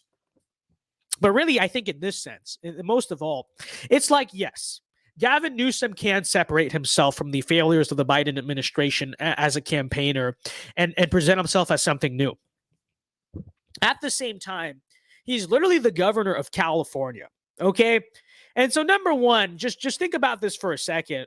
How do people in the Midwest view California and Californians? How do people in the South view California and Californians? Or, across the country, really? Obviously, we've had quite a few presidents, especially Republican presidents from the state of California. But even for them, it's always been the struggle of like, how am I going to appeal to middle America or whatever? And that's something to consider. It's like if it's between Trump and Newsom or even like Trump and DeSantis, like who's going to have the better appeal there in middle America and real America and rural America? Is slick back city slicker from California really going to be able to make that appeal? That's number one. But that's even assuming that California is remotely a state in a good position right now. And we obviously know that's not the case. California is like nationally recognized to be a state in utter and complete chaos and disaster right now. Homelessness is out of control, I mean, we know this, and this is not really just a Republican talking point. It's absolutely true. I mean, I grew up in the San Fernando Valley back in California, and growing up, it was really, at least my part of San Fernando. I lived in kind of the nicer part, not like the super bougie Port or ranch part, but really the place generally where the expectation, I mean, we did get burglarized a few times, but the expectation is you're not really going to see homeless people on your streets. Now we're in a position where the homeless have even come there. The homeless problem in LA and San Francisco, it really is that bad. Okay, it's just as bad as Fox News and the people on TV make it sound like. So it's a state of disaster. It's a state that lost a lot of economic progress due to COVID. The cost of living there is ridiculous. The taxes are ridiculous. Nobody wants to live there. It's no secret that people are en masse fleeing California. And it's like, yes, admittedly, Newsom will have it better because he doesn't have to claim all the national failures of Biden and the Democratic Party or whatever. But it's not like his state is a state that's particularly doing well at all. It's a state that's doing horribly, right? It's doing horribly on all fronts. And maybe if people in Georgia or all these swing states are not educated on it yet, I mean, they will be. The attack ads will be there. The attack messaging will be there. Truthfully speaking, yes, he would be more of a challenge than Biden. Does anyone really believe that the governor of California can beat, let's say, the governor of, really, let's just say hypothetically, it's DeSantis and Newsom. Okay, like I said, I think Trump's going to be the nominee. But in a hypothetical election between DeSantis and Newsom, because obviously Newsom seems to think that's what's going to happen, because if you look right now, he's actually running ads on TV in Florida. Gavin Newsom is running ads in Florida against DeSantis, right? I think he thinks there's kind of this 2024 dynamic already kind of hyping up. And it's like, who has the appeal there? Florida, number one, is a swing state, or historically a swing state in itself. So DeSantis already has that going for him, whereas California, a deep blue state with no really maybe spiritual or political connection to a place like a Georgia or Arizona or Pennsylvania or whatever. So there's that, number one. And then on the other hand, it's just like one state is prospering. It's growing economically. People are moving there. There's more jobs coming in there. People want to be in Florida. People don't want to be in California. The crime rate and stuff in Florida, the homelessness, it's just not a problem the way it is in California. Who really has the appeal there? Especially in swing states, maybe Gavin Newsom being governor of California will help him in Seattle or something. You really mean to take a look at these swing states and really tell me you think the governor of California is going to do well electorally when California at the current moment is the state that it is? I don't care if California is like the glitz and glamour of Hollywood or whatever. By November of that election, the dystopian nightmare that California really is will be made well aware to everyone across America. And the referendum, I think the choice would be quite obvious. Truthfully, I think it's the case. So Newsom, to me, I will put him about above, I think just I put him above these people. I put him about the upper tier of, I think we got this. Okay, truly, I think we got this. I think, truthfully, Newsom is just highly overrated as being a political threat that a lot of other Republicans seem to think that he is. And maybe I'm biased because I come from California and I just look around and I'm just like, how could anyone vote for this on a national level? But like I said, you got to imagine the attack ads. You got to imagine the things that will be said about Gavin Newsom. And it's like, yeah, maybe some voters don't really comprehend yet just how bad things are in California. After a full election cycle of the attack ads, trust me, I think everyone will know, and the decision will be quite obvious, and the decision will be quite queer. The decision will be quite clear. Yeah, if you vote for Gavin Newsom, you're just kidding. But it will be quite clear, I think, by that time. So,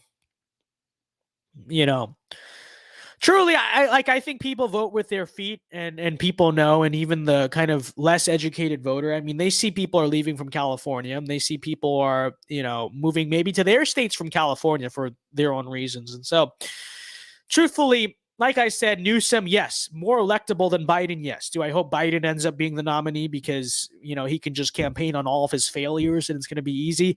Yes.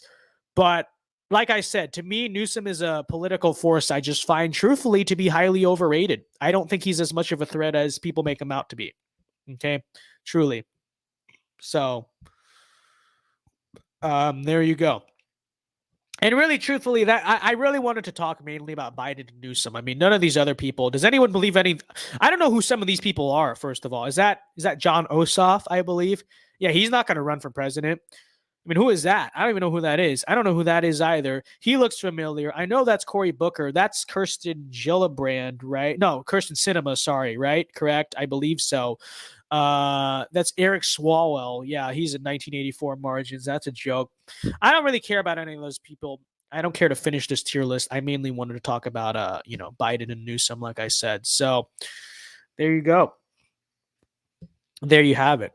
So let's see what chat says here. Terry Ray says, I lived in California my whole life and can't wait to leave in 2 years when I retire. It's so true. And this is basically the sentiment of my parents at the moment, both of my parents, who admittedly are not that similar in a lot of ways, but they're united on, yeah, they don't want to retire in California, and this is true. You only got 2 years left. We are looking forward to Terry's exodus out of California. It will be a great day for American civilization, truly. Place is a lost cause, honestly. Just terrible. Who even are? Yeah, exactly. I don't know who the rest of these people are. I really don't. So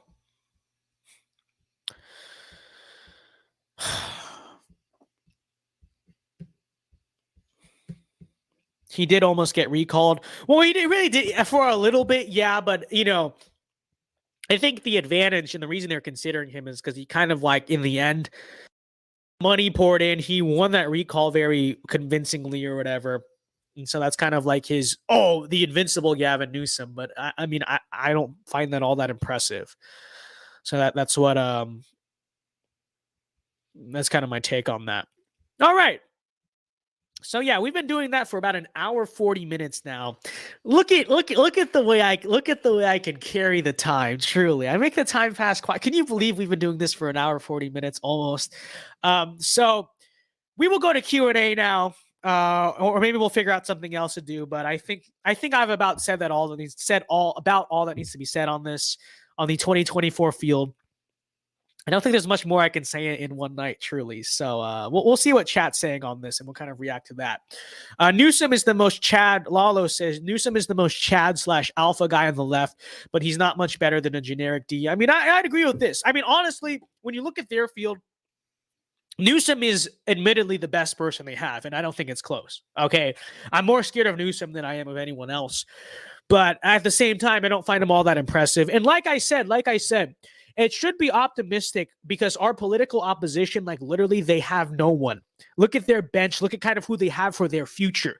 Nobody is popular. Nobody really seems all that tenable right now. And that should be optimistic that like we are the rising generation and their kind of older generation of neoliberals is really like dying off. Okay. In a figurative sense, obviously. Like the people, the only people they have is like Joe Brandon, Kamala Harris, and like, Gavin Newsom. Like, if that's the best they can throw at us, I think what it shows you is that their kind of stock of people really is decaying, degrading. And I think that's the symptom, or it's the reflection of what is really a dying political class from their front. So truly, that's what I think we're seeing there. Caesar GB should be made a mod for the American Virtue channel. We will, I will make that happen at some point. Okay. Thoughts on the Deshaun Watson situation? I don't know what's going on with him.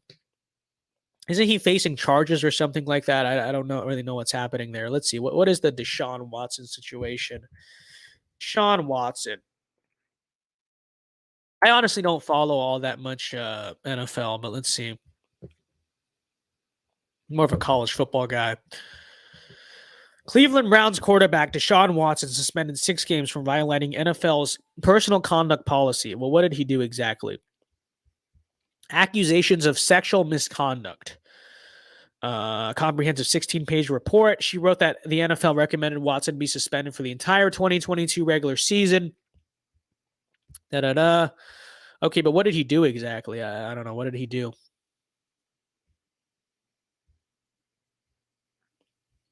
I don't know. Predatory conduct. I don't know. What did he do? Robinson ruled that Watson is to limit his massage therapy to club.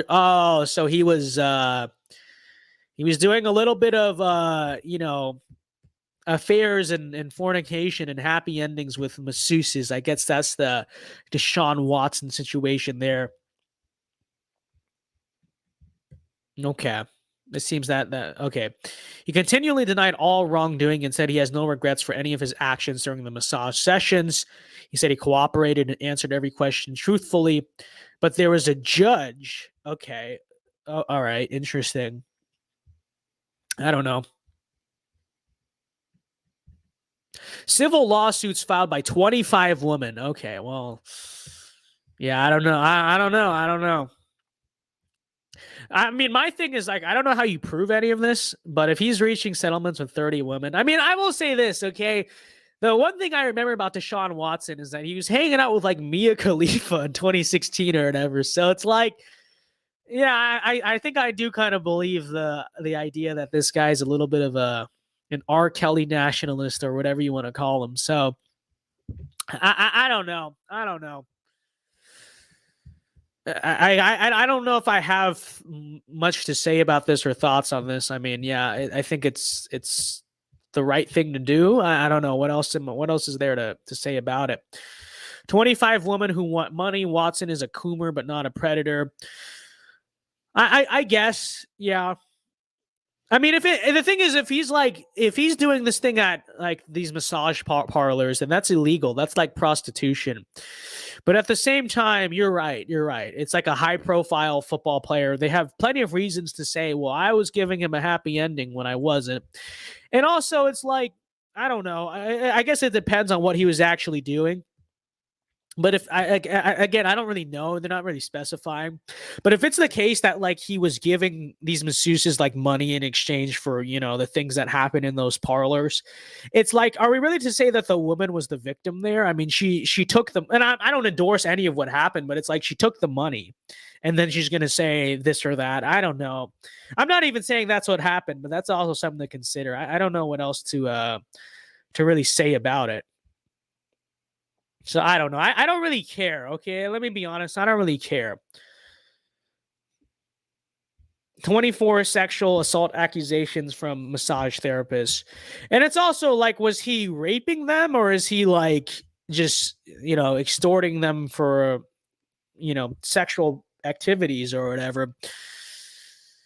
I don't really know. I don't really know. I don't really care. If I'm being honest, I don't care. Okay.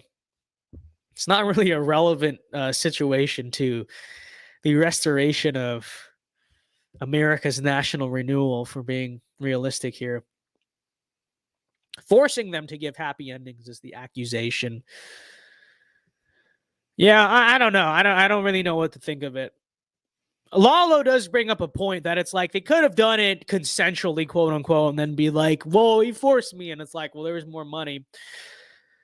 I don't know. It was Watson that stupid? I mean, yeah, maybe he is that stupid, but it's also like, was he really that stupid that he would just like, knowing all that he is and this public personality he is, basically just go rape them? At 25 of them? Are we supposed to? That's why I'm like, I don't know. I don't know. I mean, maybe the truth is somewhere in the middle. Maybe the truth, they're totally right and that did happen. I don't really know. I don't really care. I don't know how I'm supposed to formulate a take off this. I wasn't there. I don't know what was happening. The accusation was he was asking for hand jobs, but they could have just left the room. Most of them, right? Exactly. I think that's a good point too. I don't know. I think they were very not fine people on both sides. I think that's going to be my general take on this situation. So Watson's lawyer said it was consensual. That definitely confirmed. Oh, I know that. I mean, literally, he hangs out with Mia Khalifa or whatever. Like, yeah, I know that. Like I said, I think it's more so the question of whether or not it was. And honestly, if I'm to be realistic, I think Watson's lawyer makes an argument, which would still kind of grant a suspension, I would think, because that's prostitution. That's illegal. He's doing illegal activities, but it's definitely a step down from saying he raped them, which, you know what I mean? Like, this is true, too. They could have just said no, right? What is Deshaun Watson literally like butt naked gonna go like chase them around the parlor with other people around being like, why won't you have sex with me? Why won't you give me, you know what I mean? Like, does anyone really believe like that's what like was happening? You're right. It's so true. You guys are right. Like these women could have said no, but what did they do? They took the money and then they did it. And then on top of that, now they're saying he like sexually assaulted them. I guess I see that argument. I really do. Either way, they're both degenerates. This is the correct take. This is the correct take. What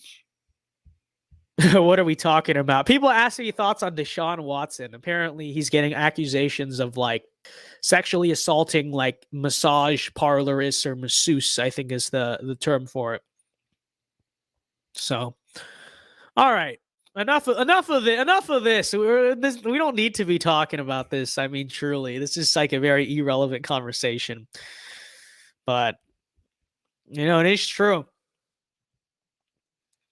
Especially with public figures, it's true. Like, you know, women will absolutely throw out just random accusations, and you know, even if people are admittedly degenerates or you know the sex was consensual or whatever, this is something you have to keep in mind.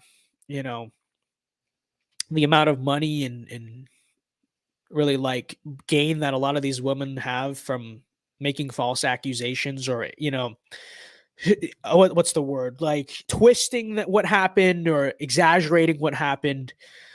You know, I think that's true. So, you know, massage parlors are a front for organized crime. That is a conspiracy theory.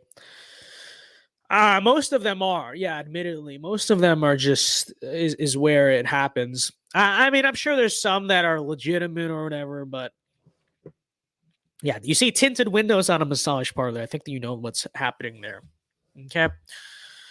So, you know, there we go.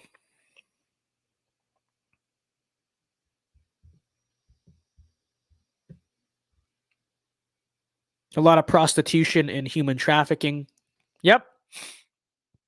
It's so true. Casinos, too. Those are the two places. It's like massage parlors and casinos. Some of them are legitimate. Many of them, yeah, they're a front for organized crime. And this is true. This is very true. So, yeah. Anyways, we'll continue the Q&A here. So, you got questions, you got things to say. Is there anyone else on this tier list? Let's just start memeing this. Okay, Cory Booker, literally the milk dud presidential candidate. This is true. Who are these people? I'll say Cinema is really again like a, you know, and she would never make it past the primary, but she'd probably be pretty threatening, you could say, maybe in a general election, because she, you know, manages to appeal to Republicans in Arizona, clear or whatever, but wouldn't make it past the primary because she's not liberal enough, which would, I think we'd be fine on that front. So the House always wins. So true. As a matter of fact, me and Jackson were having a conversation about this, and I kind of house pilled him. Okay, this is the truth. All right, on the conversation of Fallout New Vegas. Okay, and I know there's another connotation of the House always wins. That's true, but I want to explain this. I was gonna make a members video on this too. Objectively, the best faction in New Vegas is not Caesar. Okay, I know for like trad right-wing people, Caesar's kind of like this LARP. It's like, yeah, Romans, trad. You know, they are hierarchical. No, it's a LARP. Truly, the best faction in New Vegas is House. Okay, I don't endorse every aspect of Vegas. I get it. There's a lot of like degeneracy and stuff that goes on in Vegas, but you compare it to Caesar. You know, Caesar's literally like all they do is like rape, kill, and die. Okay, interesting comparison there. But no, seriously, like, yeah, I get it. Caesar's like mighty and cool, but they don't actually build civilization. They're really not the true Rome. If anything, like Mr. House, you could argue, is like more of a Caesar than Caesar is. All that Caesar's Legion is is a glorified like group of Mongols, like they're a raiding tribe. They're glorified group of raiders is truly what they are. They have no capacity to build civilization. I know they have their cities of their own in the east, but they're nothing to write home about. They're nothing impressive. And it's like, understand that Rome started because they first built their city state and then conquered others. Whereas Caesar's legion, like they have to take someone else's city state and then like everything that Mr. House built, they want to take that for themselves. And then like that's going to be their Rome. Like it's just ridiculous. Whereas Mr. House, in my opinion, like, yeah, I don't support the technocracy. I don't support the prostitution. But all in all, has shown by far more than anyone the ability to build civilization. And truly, he's like based, isn't he? Because he's like the right level of autocrat where like Vegas is still like a fun city where you don't have to worry. There's some degree of freedom still. There's some degree of like ordered liberty. And that's really what House is in many ways, right? Ordered liberty. It's very strict. You stand. You can do what you want. You can do this and that, but you keep in line and you mess with that state of ordered liberty. I have these Securitrons that are literally gonna like eviscerate you. You know what I mean? Like that's based. Like honestly, I think Mr. House is epic in many ways. And like I said, he's the only guy as compared to Caesar. I mean, NCR, I think we understand. It's like a liberal democracy. It's cringe, whatever. Mr. House, he even has a correct take on it. Like his take on autocracy is based. Like I think there's a moment where the courier can ask, like, aren't you just an autocrat or whatever? And House is literally like, yeah, but I'm a good autocrat. Like I know what I'm doing, and autocracy is good when you have a good one like me because I know what I'm doing. And this is so true. And it's like, you want to talk about who should have the right to inherit Vegas? How about the guy who pre-war cared so much about his city that he literally built a whole apparatus to protect it from the nuclear weapons and like waited like 200 years. Again, I don't like the transhumanism stuff, but still waited like 200 years to revitalize the great city that he's known and loved and he cares for so much. The NCR doesn't care about Vegas. Caesar's Legion certainly don't care about Vegas. Mr. House cares about it. He cares enough to build a civilization and literally the most thriving civilization in the entirety of the wasteland out of New Vegas. Let's be totally honest, okay? I'm a Mr. House nationalist, okay? This is true. And truthfully, I've always been of the opinion, I don't think it's canon, but I think logically speaking, in many ways, the courier was meant to side with House. The courier was always an employee of House the whole time. And really, it's like when you walk into the Lucky 38, as compared to meeting the other faction leaders, when you walk into the Lucky 38, there's just something about it where I've always thought this, it feels like you're at home. It feels like you belong here. This is your calling. You're like the prodigal son returning home. Like it's just always meant to be this way. I don't know. That's always been my opinion. So, I mean, I'm really of the opinion. Honestly, there's no perfect faction in New Vegas. They all have their problems. But you want to talk about like which one I align with the most, like philosophically, it has to be Mr. House. I mean, truly. He's like he has like the right level of like authoritarian ordered liberty. Like that's what I like. And I like the fact that he can build civilization. He can build beautiful things. Caesar, it's very similar to like the Kaiser Wilhelm quote on Hitler, is it not? Like he can bring all the military conquests he wants, but civilizations are built out of, the wombs of mothers, the pride of fathers, the joy of children. Caesar does not understand any of these things. There is no art, there is no beauty, there's no inherent just soul to the Legion. Okay, there's just not. It's like a fash LARP at best. In the NCR, you could argue to some extent does have some culture. The problem is they're too liberal, they're too democratic.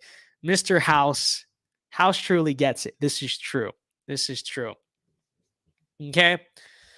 So truly, I'm a Mr. House. I'm a Mr. House nationalist on the New Vegas question. Elitism is based if the right people are on top, and this is true. And this is basically what Mr. House is, and this is very true, right? So, are you guys talking about a video game? We're talking about Fallout New Vegas, and this is true. I don't think there is any marriage in the Legion. They basically breed like animals. It's so true. There's nothing sustainable about it. It's literally just like a war part. They're basically just raiders is all they are. They're raiders in costumes, and Caesar LARPs as this dictator, you know. And once he's gone, the cult of personality is going to fall apart. The legate is a horrible person, and he has no respect for civilization at all. And, you know, it's, you could say, yeah, what happens when Mr. House dies, but Mr. House is immortal, so, assuming nobody kills him. So that's what he has going for him. So this is true. This is true. I am a New Vegas head. I really am. I really am. Let's see what the chat says. I want to see what the chat says of this take. The only tribe I've come across. Okay, I'm sorry, I'm spoiling the game for you. Okay, well, hopefully I didn't spoil too much. So, House literally allows cannibals. That's not true, actually. He doesn't know that the cannibalism is happening, from my understanding. And also, the courier can literally like take care of that and still side with House. And the same is true. Like the courier can literally clean out the omertas and stuff like that. And in fact, I believe House wants you to stop the families from plotting against him, which is kind of based. And I would agree with that too. So, you know, that's what I would say. He says House is cringe. Not true. Caesar's lands are free from raiders. I mean, so are House's lands. Okay. See, I heard the perspective that Caesar is building a new civilization the same as House. Well, he's building a civilization on what? There's no families, right? He just makes women like slaves, literally. It's like and you know, it's like there's no loyalty to anything except like just raising basically future soldiers. Like where are the artists? Where are even like the merchants? I mean, I know there's a few, but they don't really even have merchants, much less artists, much less architects, right? Like the whole thing, it really doesn't resemble Roman society all that much. Like it really doesn't. Like I said, I think a good comparison is like the Mongols. Like that's all they are. They don't really have anything of their own other than military might, which they use to like rape and plunder the rest of the world. Like where is the civilization in Caesar? And even if Caesar has some aspect of it, who is the heir to the legion? Literally the legate. Like, yeah, maybe Joshua Graham could have done a decent job of like carrying that on. The legate is literally just like a mass murderer. Like he's just a maniac. Like there's nothing to that. So, you know, that's what I would say. Okay. I will stand by Mr. House, though. Okay, truly. I think he's the best faction in the game. All right. And he's just cool, too. It's just cool. Like, you walk into the. You know, I have to. Like, meeting Caesar's kind of cool, admittedly. Meeting the NCR is lame. You literally meet, like, an ambassador at, like, on the strip. Okay, whatever, dude. You meet, Yes Man in, like, Benny's closet or whatever. Again, whatever, dude. But you meet Mr. House, the first person to walk into the Lucky 38. Like, it's so epic. It's literally so epic. I mean, truly. I mean, he's a Chad. He's like Trump. I mean, that's what he is. Mr. House is a lot like Trump, like just his leadership style. You know what I mean? It's kind of true. So I think the perspective is he was setting up the basis for a new civilization, but I do believe you are right. Well, that's the problem, is that because he's not handing it down to, if he's going to hand it down to the legate or whoever else, and even him respectively, the future of the Legion is not civilization. It's just going to basically cannibalize itself, and it's going to fall apart into kind of the old tribes that it came from. That's what it is. You're going to revert back to a bunch of tribes is really all it is. You know, you don't see it being built up. If anything, it's just bound to collapse in on itself, in my opinion. I'm a survivalist rifle and Joshua Graham nationalist. Yes, we all agree. Joshua Graham is objectively, like, I know it's a DLC, but objectively the best person to side with in all of New Vegas. I understand he's like a Mormon or a New Canaanite, which is honestly kind of cool how they took like Mormonism and kind of made this like new world version of it. I respect that. I know he's a Mormon, but it's the closest thing we have to like a Christian nationalist in the game. Like, he's sick. Everyone loves Joshua Graham. I think we can all agree on that. Coolest guy in the whole game by far. So I was also basing it off common sense ratings, and it seemed to be the most tame Fallout game in terms of being M rated. Well, I don't know. At the same time, there's a lot of like openly gruesome things that happen in like New Vegas that don't really happen in like four kind of just dog whistles at atrocities or whatever. New Vegas will show them to your face. Like it'll show you child slaves and woman slavery at the Legion. It'll show you mass murder. It'll show you like crucifixions. You know, it's brutal. Which I have to say I kind of enjoy that aspect of the game because it's just like hyper realistic. Like it shows you like the gore of just warfare and post-apocalyptic society and human nature, and I like it. But I don't know if New Vegas is the most tame. I think it's kind of the most graphic in a lot of ways. Right. Prostitutes, torture, etc. Again, all that Fallout 4 basically does is dog whistles at these things. Which honestly is kind of lame. Okay. Like I understand that it's a game that should be kept away from children or whatever. But it's like there's something about really confronting you with the brutality of human nature that like I think in a way the games do a good job of. And I think the shock value of it is something that kind of benefits the games in a lot of ways.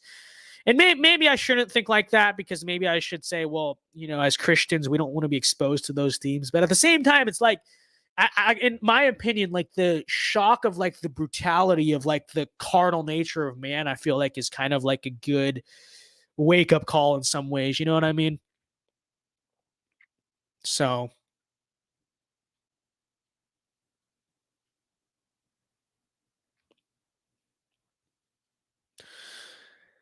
I can say that Oxhorn's Minutemen looks cool since he added Pro Minutemen. I actually have those same mods in my game.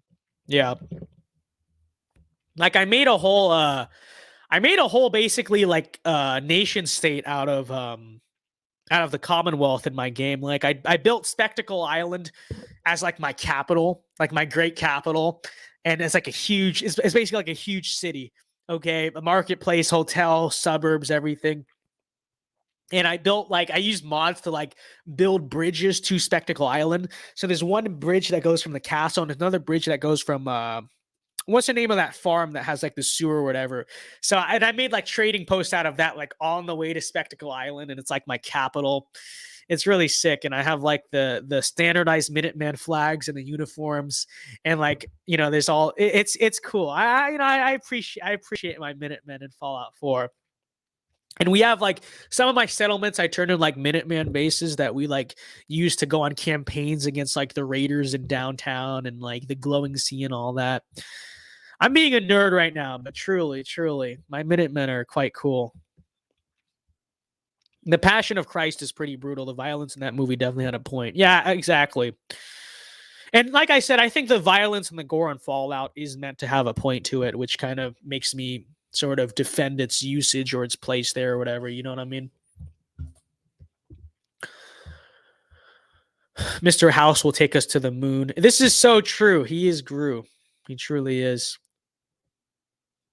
So, thoughts on the Brotherhood of Steel? Okay, we're going to talk about the Fallout 4 Brotherhood of Steel, honestly. You know, in New Vegas, I don't know. They're just kind of there. I think they have noble intentions, obviously, as like a anti-technology guy myself, but it's just like they're just kind of ridiculous about it. In Fallout 3, I think they stray too much from their original message or whatever, the original mission. I think Fallout 4, the Brotherhood really gets it. And honestly, see, I even back when I wasn't really thinking about it carefully, I sided with the Brotherhood in 9th grade in my original game. You know why? Because they were the coolest. Okay, I really was. It's so funny because there's this whole take that like the Brotherhood are actually like Nazis and they're like these evil people. And honestly, when I first played back in 9th grade as like this normie, I wasn't even thinking about the politics of it. None of those things ever crossed my mind. Honestly, I didn't even really think too much about the whole synth thing or whatever. All I knew was that the moment I met the Brotherhood, I got a cool laser rifle. And then when they entered the Commonwealth, they had the coolest entrance of any faction. They come in on a freaking flying airboat. It was so sick. And I was like, these are my guys. These are my guys. Their optics are off the charts. Like, these are my guys. And then you meet Elder Maxon, and he's a Chad. Okay, he literally looks like a Giga Chad. He is. I mean, how could we not side with that? So that was my logic all along.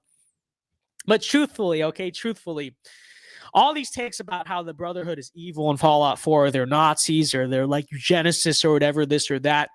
Honestly, like, I have to say, like, I think they're right, okay? And you can call me whatever you want, okay?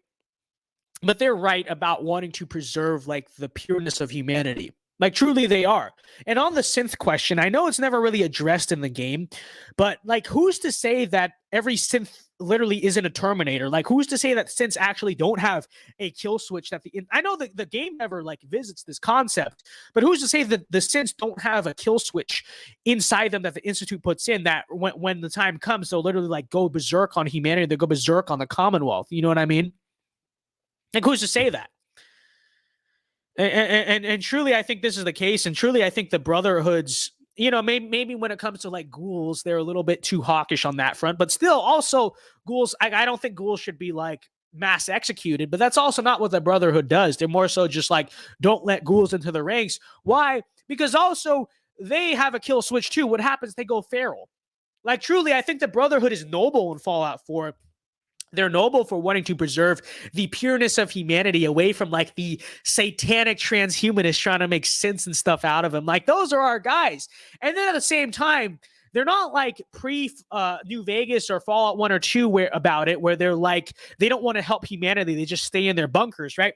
Fallout 4, they do take that Fallout 3 aspect where they do genuinely want to help the Commonwealth build civilization, restore order, help people. But at the same time, like, they have the perfect fusion of Fallout 3 and Fallout New Vegas, where they, like, I think the Brotherhood in Fallout 4 just really gets it. And I think there are guys. I sided with the Brotherhood back then. Truthfully, I would do it again because that's the way I feel.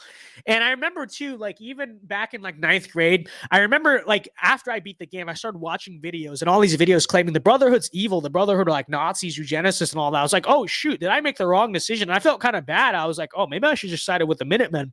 But now that I come around, I'm like, no, actually, that's just, like, transhumanist propaganda. Like, the Brotherhood are right to be highly suspicious and openly adversarial towards synths and ghouls and all these basically threats to basically the human race and things that want to cause extinction to the human race. And this is true. So I am a Brotherhood of Steel conservative ad Victoriam. As a matter of fact, post Tampa event, it really wasn't intentional, but I realized, like, the slogan I was using was "to victory," which is translated into Latin, what? Ad Victoriam. And this is so true. Ad Victoriam, Paladin. Let's go.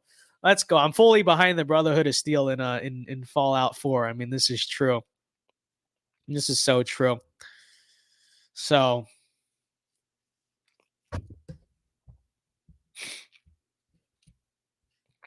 this is real. I should try getting into Skyrim again. It never addicted me like New Vegas. Yeah, I never actually got into Skyrim that much because I just like the lore of Fallout. Like, that's why I get interested in those games. Anyways, Shane Keena for 5. Thank you very much. He says, I'd like something that's basically old school GTA mixed with maybe a few sandbox elements. Maybe custom skylines should be a feature. Well, GTA is a sandbox. Do you mean more like role playing? Because this is something I absolutely would want, like a GTA. What I really would want is like a Red Dead RPG, which to an extent, I guess Red Dead 2 kind of did bring in some aspects of like Fallout, kind of with a dialogue and stuff like that. But really, I feel like a role playing game out of like a Red Dead game would be sick.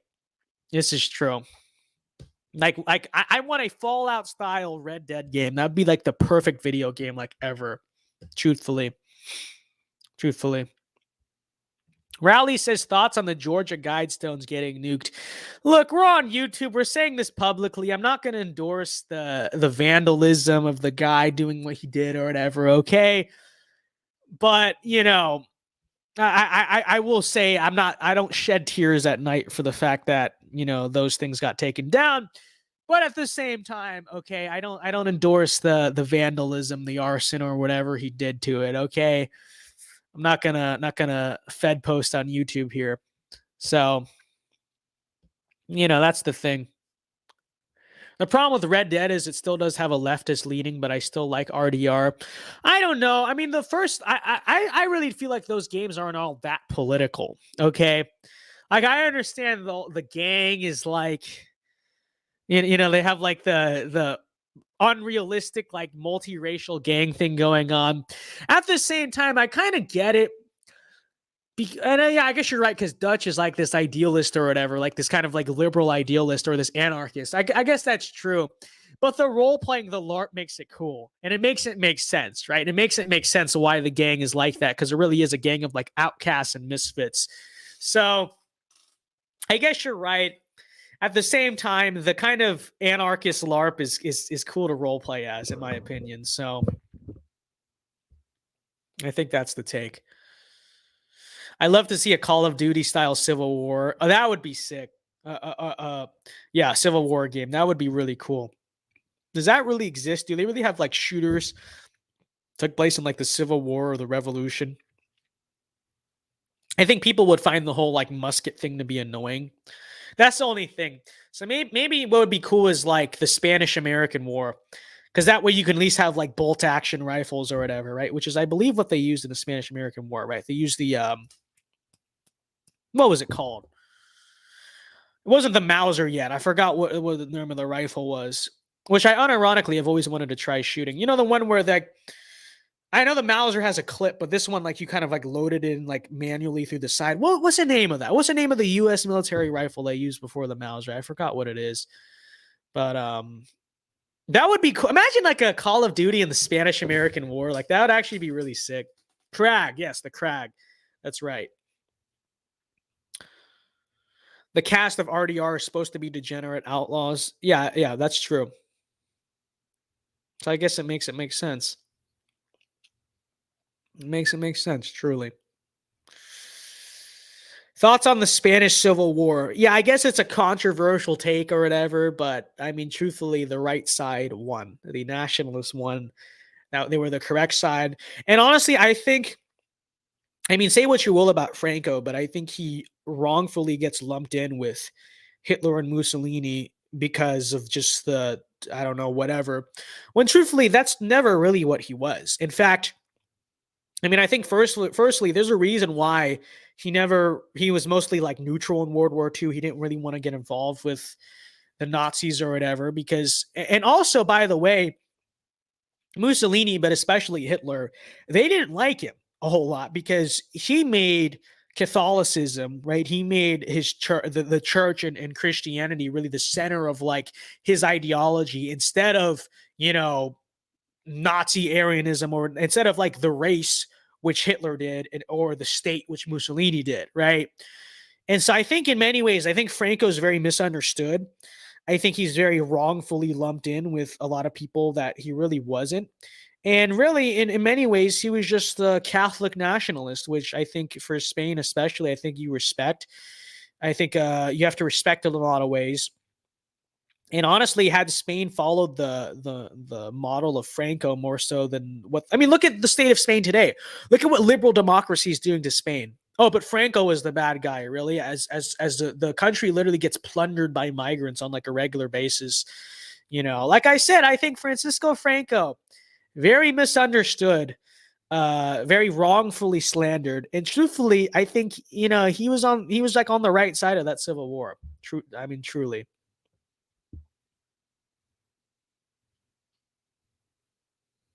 So Franco forcefully subjugated the more extremist elements of the nationalist movement and forced them to comply rather than letting them take over. I mean that's kind of based, you know what I mean?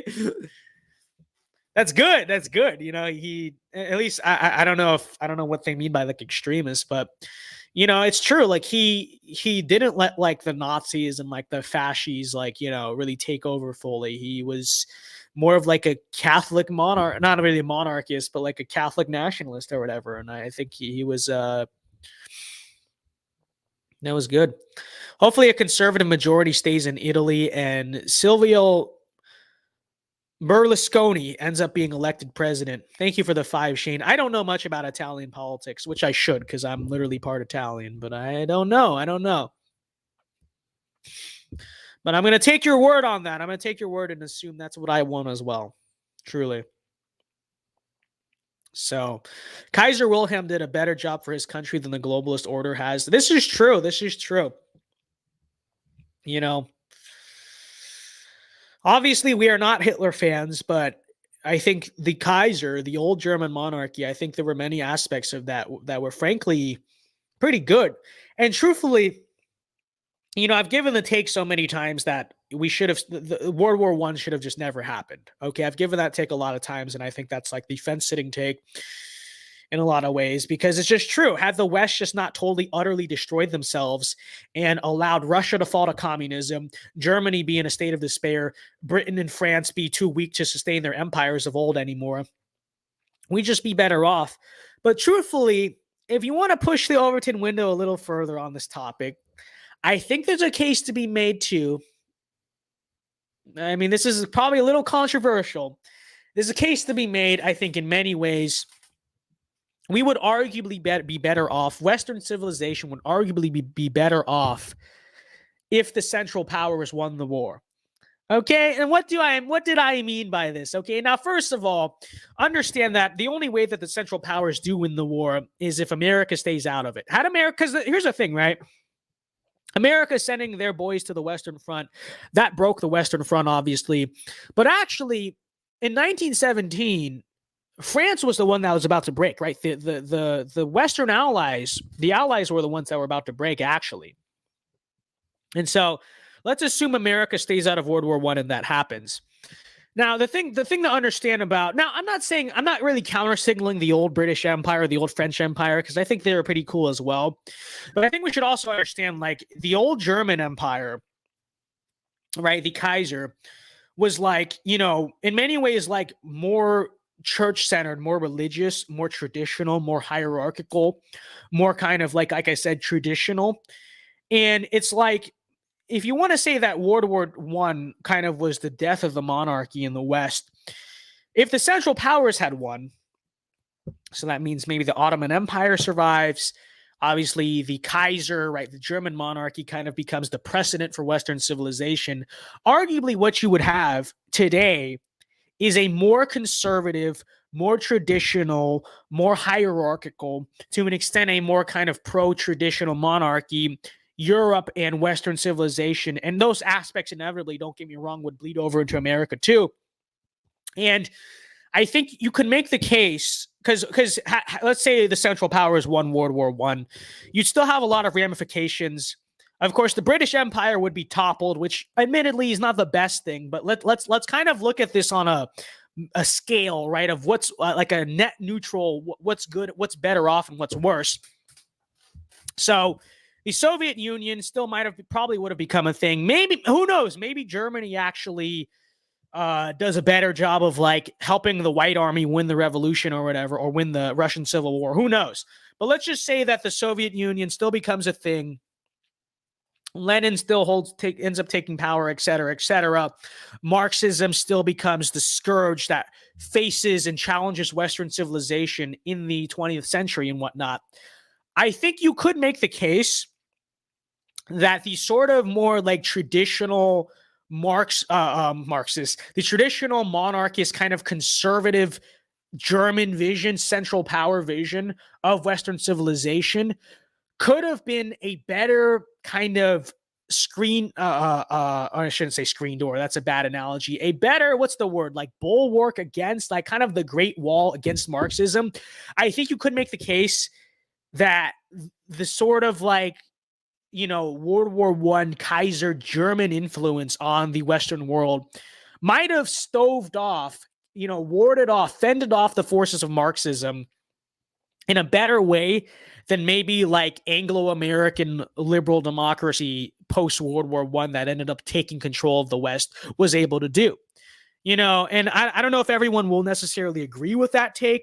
You could, you know what I mean? I know that'll be controversial, especially among older people, but I definitely think it's true. And, I think in many ways, a lot of the sort of like, let's keep this in mind too. A lot of the progressive reforms that took place in America, and we know which constitutional amendments we're talking about, okay, largely happened because of America's involvement in World War I, okay? And you can make the argument, Yeah, I'm not saying America would have adopted a monarchy, but you could say that had the Central Powers won World War One, and the kind of and America is more so uh, spiritually influenced, you could say, by the German Empire, by monarchist Kaiser Germany, than sort of the more democratic British Empire. You could make the argument that America today would be in many ways less democratic, which is good. We're anti-democracy. Okay, we're more pro like traditional republic. You could argue that the influence of German civilization would have modern America today less democratic, more hierarchical, more traditional, more like Christian, and more kind of Christianity influencing the politics in a lot of ways. It's just all to say overall, like, I think we'd be better off, truthfully. I mean, I think the best case scenario, World War One doesn't happen. Okay. Everyone gets to keep their empires. Europe doesn't suicide itself. All these old based epic traditional, because like I said, I'm still a fan of the Russian Empire. I'm still a fan of the British Empire. True. Ideally, all of those civilizations just stay intact. That's the ideal situation. But had that not happened, what I would say would be arguably ideal for us, we stayed out of World War One, which inevitably causes the Western Front to break in favor of the Central Powers. Germany wins the war. Kind of the monarchist, traditional Kaiser German view of civilization ends up guiding Western civilization. And what do we have today? A more conservative, more traditional, more hierarchical civilization that, like I said, in many ways, probably would have fended off Marxism in a better way than this nihilistic 1930s post-war vision of liberal democracy in the Anglo-American sphere of things. This is just true. Okay, you can hate that take. People may try to slander me for that take. Again, it's not a pro-Nazi take. It's more so like a pro-Kaiser take. Okay, and we understand this. And we understand that these things are not the same. And we understand the Kaiser hated Hitler for very valid reasons, in my opinion. But like I said, I don't know. It's interesting. The world in which the Central Powers win World War One might be a better world. I'm just saying. A republic with traditionalist values. Correct. I think that's what you would have more so in America, right? America wouldn't have adopted a Kaiser or anything, but it's about the influence, right? Winning World War One, vindicating like the more liberal democracy side of the sort of old European powers, that inevitably bled over to us, right? Because we were still kind of like a young civilization compared to these other forces at that point. Again, had sort of German culture, German philosophy bled into America post World War One. I think we'd be better off. We'd be more traditional. We'd be more hierarchical. We'd be less democratic. I think it's a win-win in every single way. We'd be more conservative overall. So,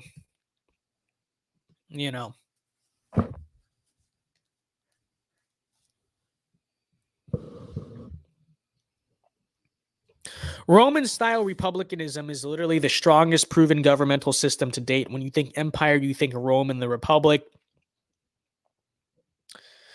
Yeah. Kind of like you're saying, kind of like a hierarchical, stratified republic. That's, not a democracy, more of like an elitist guided republic. You could make that case, although you could also, I don't know. There was a lot of corruption that went on in like the among the patrician class and whatnot. Because actually, but I don't know. When you look, I mean, first of all, if I'm not mistaken, the Roman Empire lasted, in terms of Caesars, didn't that last like the same time period as the Roman Republic? If I'm not mistaken. And then beyond that, though, look at like the Eastern Roman Empire, the Byzantine Empire, whatever you want to call it. I mean, that lasted about 1,000 years in terms of just being a Roman style monarchy. I don't know if that's entirely true, but I understand what you're saying. The Roman system overall, though, yes, longest lasting in history. You could argue it even lived on through Charlemagne and the Holy Roman Empire in the West, and that's also true. So,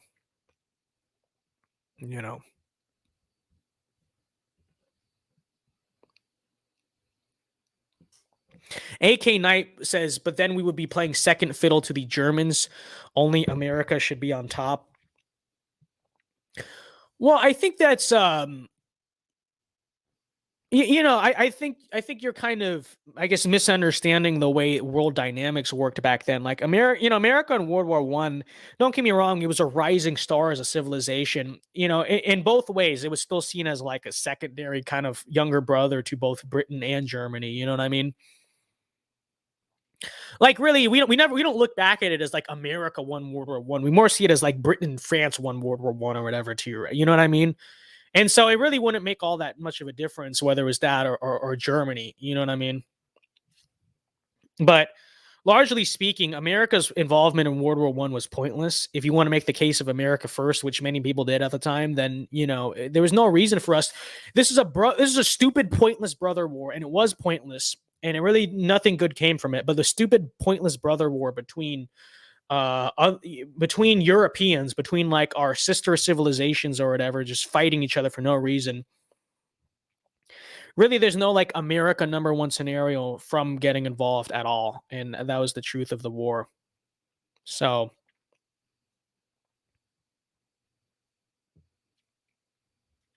you know,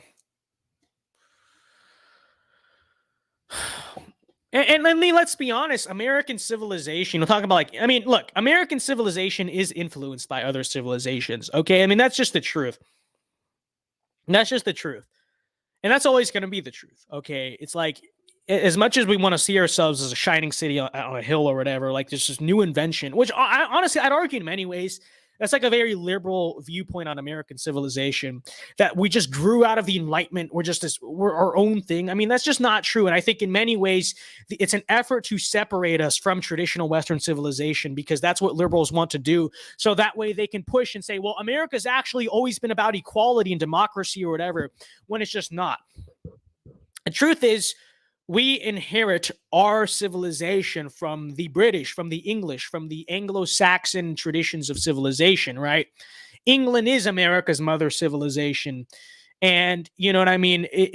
We are a civilization heavily influenced by our English political traditions, cultural traditions, our roots, etc., all of these things. And I don't think we should be ashamed to say that. Yes, we rebelled from the British, but for certain reasons, and that is true. But it didn't change the fact that it's still an English civilization in terms of its inheritance, right? And I think we should be willing to recognize, yes, we are inherited from those things. And throughout history, America has been influenced, especially in its younger years, from what was going on in the rest of the West. And I don't think that's a bad thing. I don't think that's like a bad thing to see or take a look at or think about, right? Because that's just how civilizations work. I think it's a very liberal viewpoint on the world that we're like born out of nothing. We're essentially born out of nothing. We live in this bubble. We created ourselves. It's a very like humanist liberal viewpoint of civilization that I don't think is true. I think the conservative way we should view it is like, no, we are built on the forefathers of the civilizations that we grew out of, and America's ancestors, who are the West ancestors, who are ultimately like the predecessors of like medieval Europe, who grew out of Rome, or you could say to an extent also grew out of like Christianity and the church, right? Like, I think conservatives and the conservative viewpoint on our civilization should be, no, as much as the Declaration of Independence or whatever you could be considered a revolutionary document, when you look holistically at our civilization, we're not the civilization that just grew out of a bubble or grew out of like John Locke or whatever. We're a civilization inherited from like thousands of years of Western civilization and Western tradition. And I think the reason why liberals want to separate us from that is for their nefarious purposes, so that they can do what they're doing to America today. Separate us from our forefathers, from America's ancestors, from our mother civilizations, from the religion that built not just our civilization, but all of Western civilization, right? Why? So that they can tear it all down and do their own thing and build their liberal world order. I think we ought to recognize that, right? We ought to recognize that, okay? Instead of just saying blah, blah, blah, this or that. And, truthfully, I do think that kind of in a historical sense, historically, what was bad for Europe ultimately was bad for America in the grand scheme of things, and vice versa, right? Not to say that I think America should have gone and fought all the European wars, because I think we benefited from staying out of that. But it's just important to recognize, right, the kind of relationship we have when certain ideas permeate European civilization, inevitably they trickle into America. England is a great example of this. In some ways, England still is our mother civilization because you kind of look at like British politics versus American politics. We always lag like 20 to 30 years behind, but still the slippery slope of liberalism that bites Europe inevitably begins to bite us, right? You see how that works? You see kind of the relationship that goes on there. Like we managed to always, and this is the same, this predates back to even like the world wars, right? In the immediate aftermath of the world wars, America benefited because Europe was totally destroyed and we still had our manufacturing power. We were still intact. And so 1950s, 1920s, these are very prosperous economic times in America. And these were good times to be in America. But in the grand scheme of things, that destruction that ultimately brought down Europe, eventually it brought down us, right? You see how that works? Because I think it's important to recognize we still do, America still does have a bond with the rest of the West. You know what I mean? Again, not to say that we should go fight all their wars, but it's just important to recognize this, to recognize that what's good for the what's bad for the West, especially, ultimately becomes bad for like for America too. Okay. You see this in the ramifications of the world wars. You see this in the way in which the leftward push of Britain and Western Europe inevitably is a leading indicator of what's about to happen in America, right? And like I said, I think it's important to recognize that from the front that like these are our sister civilizations. England literally is our mother civilization. It's the civilization we were born out of.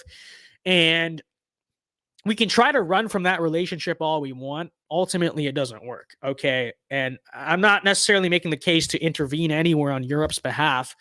I mean, obviously, like NATO is full of stupid, liberal, democratic, gay countries. Just and whoa, look what's happening there. And then look what's inevitably starting to happen to America too, right? You see how that works. So I'm not saying go defend NATO or whatever for that sake, but what I am saying is it's important to recognize when Europe declines, inevitably America declines too. Okay. It's not good. It was not a good thing for America that the British Empire came down, the German Empire came down, the French Empire came down, the Russian Empire came down. In the grand scheme of things, that hurt America more. It really did. I think the boomerang effect is kind of what happens there. So, you know.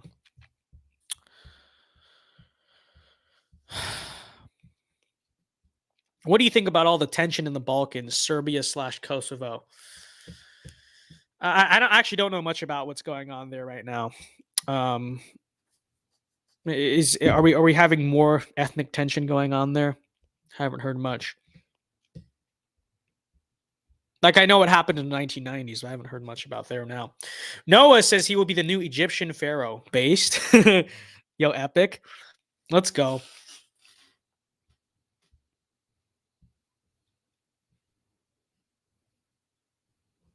The only reason the commies ever had a chance is because of the Japanese invasion wiping out most of the national. This is so true. This is so true. You know, I like obviously there's always like everyone's so hyper focused on how bad the Nazis were. Nobody ever talks about how bad the Japanese were. Okay. First of all, and you want to compare like atrocities. I don't know the exact death count on each side, but I know in just terms of raw atrocities, the Japanese definitely were on equal footing when it comes to the Nazis. If not, arguably, you could almost say in some cases they were worse. We'll just play it safe and say they're on equal footing. I mean, literally the things they did to like the rape of Nanking, the things they did to the Chinese, brutal. I mean, I don't even think the Nazis used like their prisoners or whatever as live target bayonet practice. Okay. Japanese did plenty of germ warfare tests. Again, live bayonet practice on like human subjects. They massacre entire villages. We know the story in like the Japanese concentration camps and all of that. And so in terms of just being pure evil and just anti-human or whatever, the Japanese were horrible. Okay. I mean, look, it's just they were just so there's that, and then you look at just like what they did. This is so true. If they would have just left China alone, or better yet, you know, if they really are this like imperial monarchy, they shouldn't have been helping the communists. They should have helped the nationalists take out the communists or whatever. And this is so true. I mean, this is so true. We'd literally have a nationalist China right now if freaking the stupid Japs had not raped all of China, basically. I heard the Germans were shocked at some of the stuff the Japs did. I mean, this is true. This is true. In terms of sheer brutality, it's arguably objectively true that like the Japanese were literally worse than the Nazis, and arguably, I mean, I don't know if there's anything that compares to them in the whole like 20th century, and arguably even like a lot of human history in terms of how brutal they were. At least you could compare them basically to like the Mongols. I mean, that's literally how bad they were. I mean, truly. So Japan is famous for anime and atrocity, which is sad. It's true.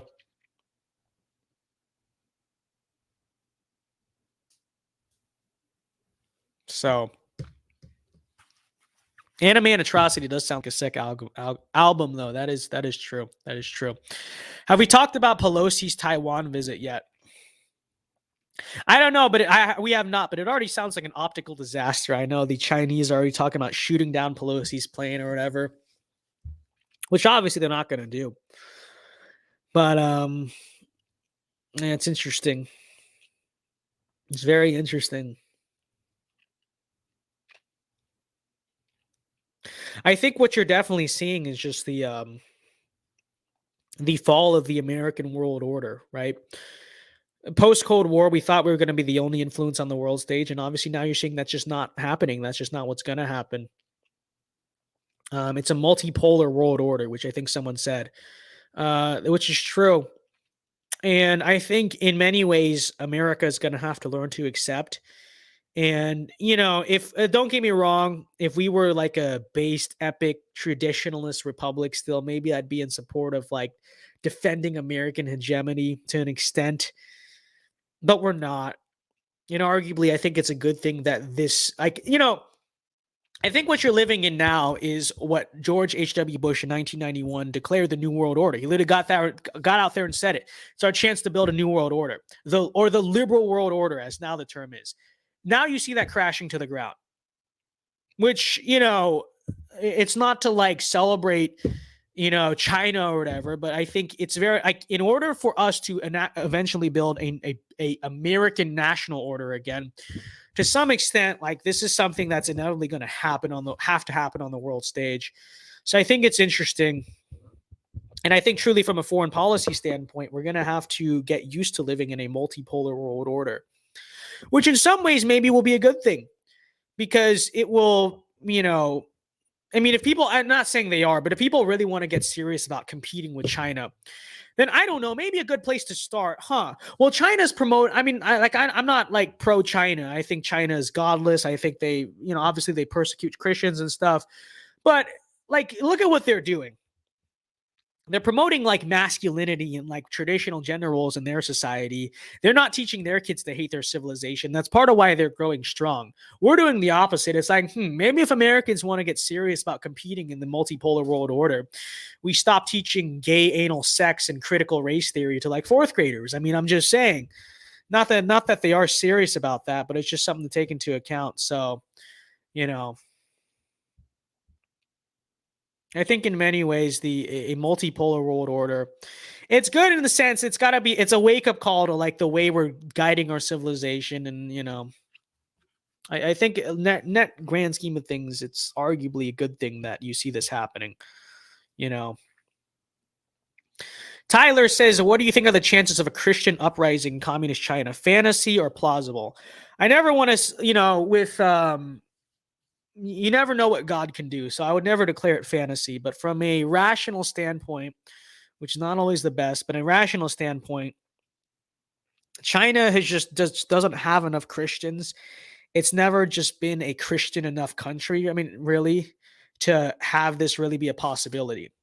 I think even the best case scenario, you see like kind of an old school Chiang Kai-shek style, like nationalist uprising against the communists, which again is not even the most likely scenario in itself, but even to an extent, it'd be more of like a Hong Kong style, like even like maybe like a democratic uprising than a Christian uprising, at least in terms of probability, in terms of what seems rational or likely. Again, I would never rule out the ability of just God's miracles, but it would take a miracle because Just rationally speaking, it just doesn't seem like it has a lot of chances of happening, you know? So, you know, Vince Dow, are you Vietnamese? How did you know? Yes, I am Vietnamese and Italian. That's my ethnic makeup. I've said this for a long time. Oh, I don't know. I think partially I get my political personality from my Italian side. I feel like that's true. At the same time, Vietnamese are very like they're arguably like the most social of the Asians. I mean, we're kind of a loud people, which is also true. Viet Italian, real. The last name Dao. Well, it's also a Chinese last name. That's why it's like you can never be sure. But you know, I'm getting very hungry. We're gonna have to end the stream soon because Vince Dow needs his dinner. This is true. I'm actually starving right now. So Vince will become the Asian rapper to the white rapper Eminem. This is so true. I am Asian Eminem, literally. Vince is the literal descendant of Julius Caesar. No, real, literally. This is true. This is true. I'm also about the same height as Julius Caesar. I'm about 5'8". He's about 5'7". I was actually 5'7" in high school, so it counts. I think I might have grown like a little inch, but I was saying, about for argument's sake, I'm still Julius Caesar's height, and this is true. This is true. Everyone is sleeping on Vince Julius Caesar Dow, like objectively the case. Okay. So make quesadillas. I don't have tortillas. I'm not some anti-American Mexico homo globalist with tortillas. That's a joke. That's a joke. Tortillas are good. Quesadillas are good. But this is true. It's a very American kitchen right now. It has like butter bread. That's the carbohydrates we have in stock in the kitchen. No quesadillas on hand. You're not a real Zoomer conservative without watching at least 10 Little Dark Age edits. Real. I think honestly in my lifetime, I've probably watched about like 20 to 30. So I think we're good on that. I think we're good on that point. Okay. We're doing well.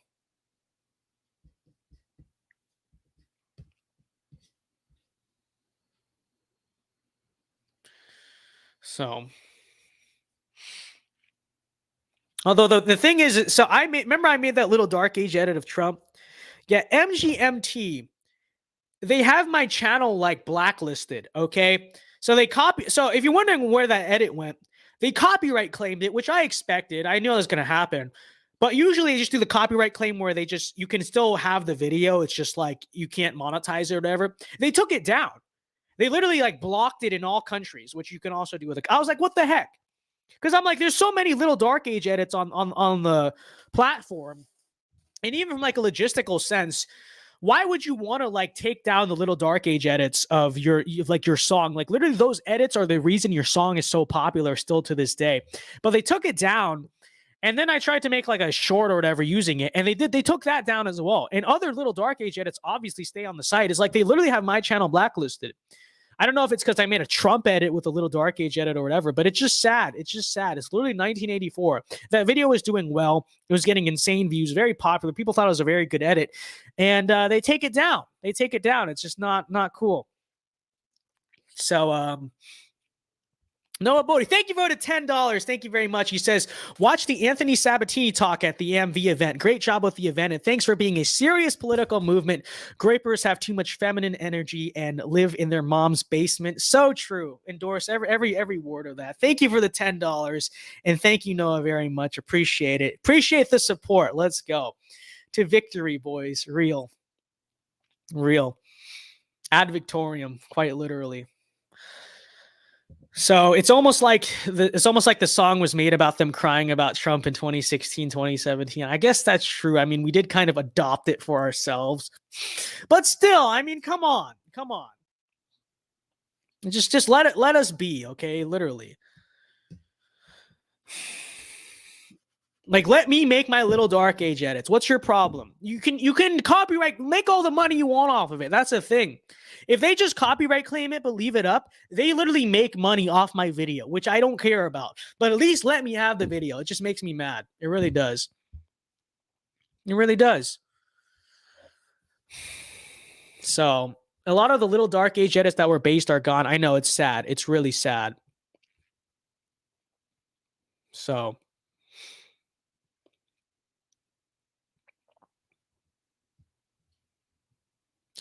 when will you pull a Kongman Lee and go to Vietnam making posts like a stereotypical Asian American? I know, dude, Kongman, oh, this guy, okay. We love him. He's my friend.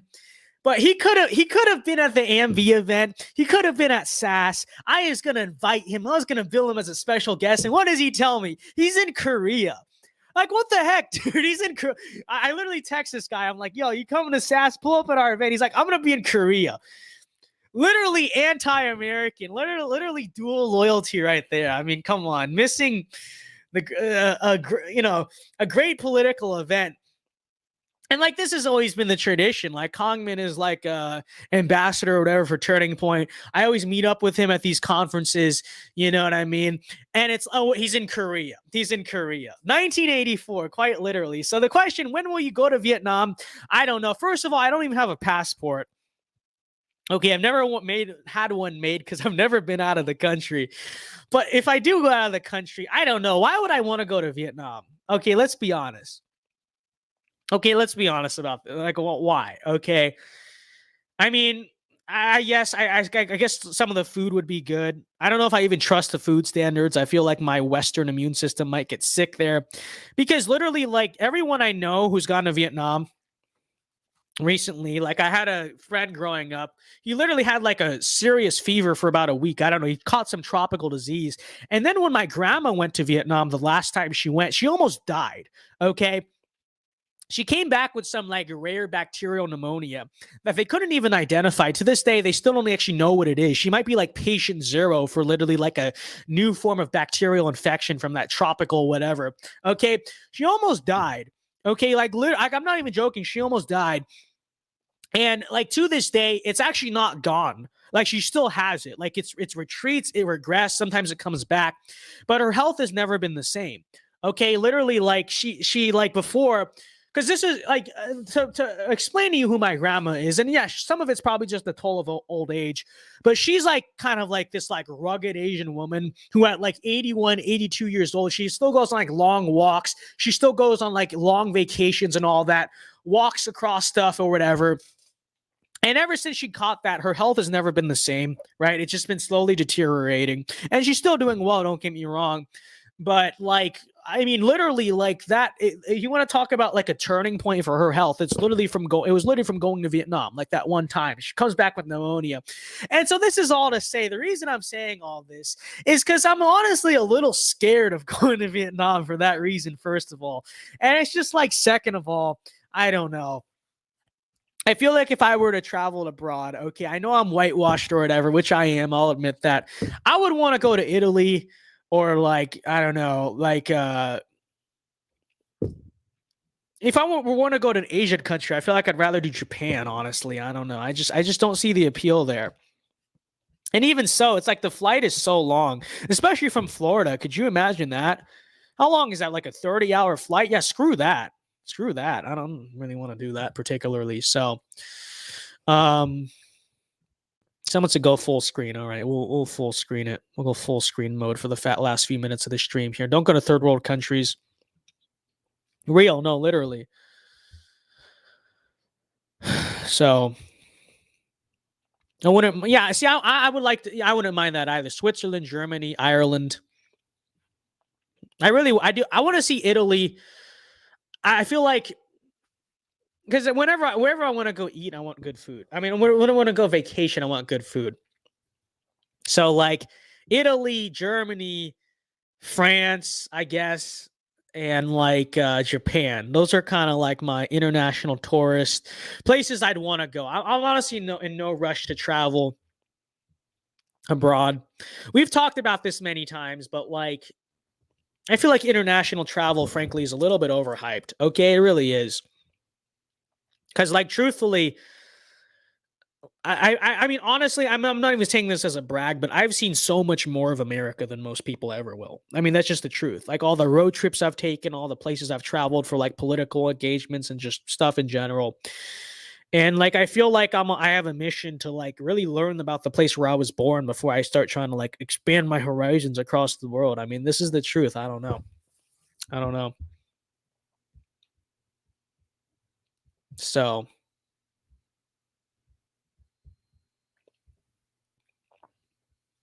my grandpa got poisoning from Agent Orange. Jeez. Wow. Um,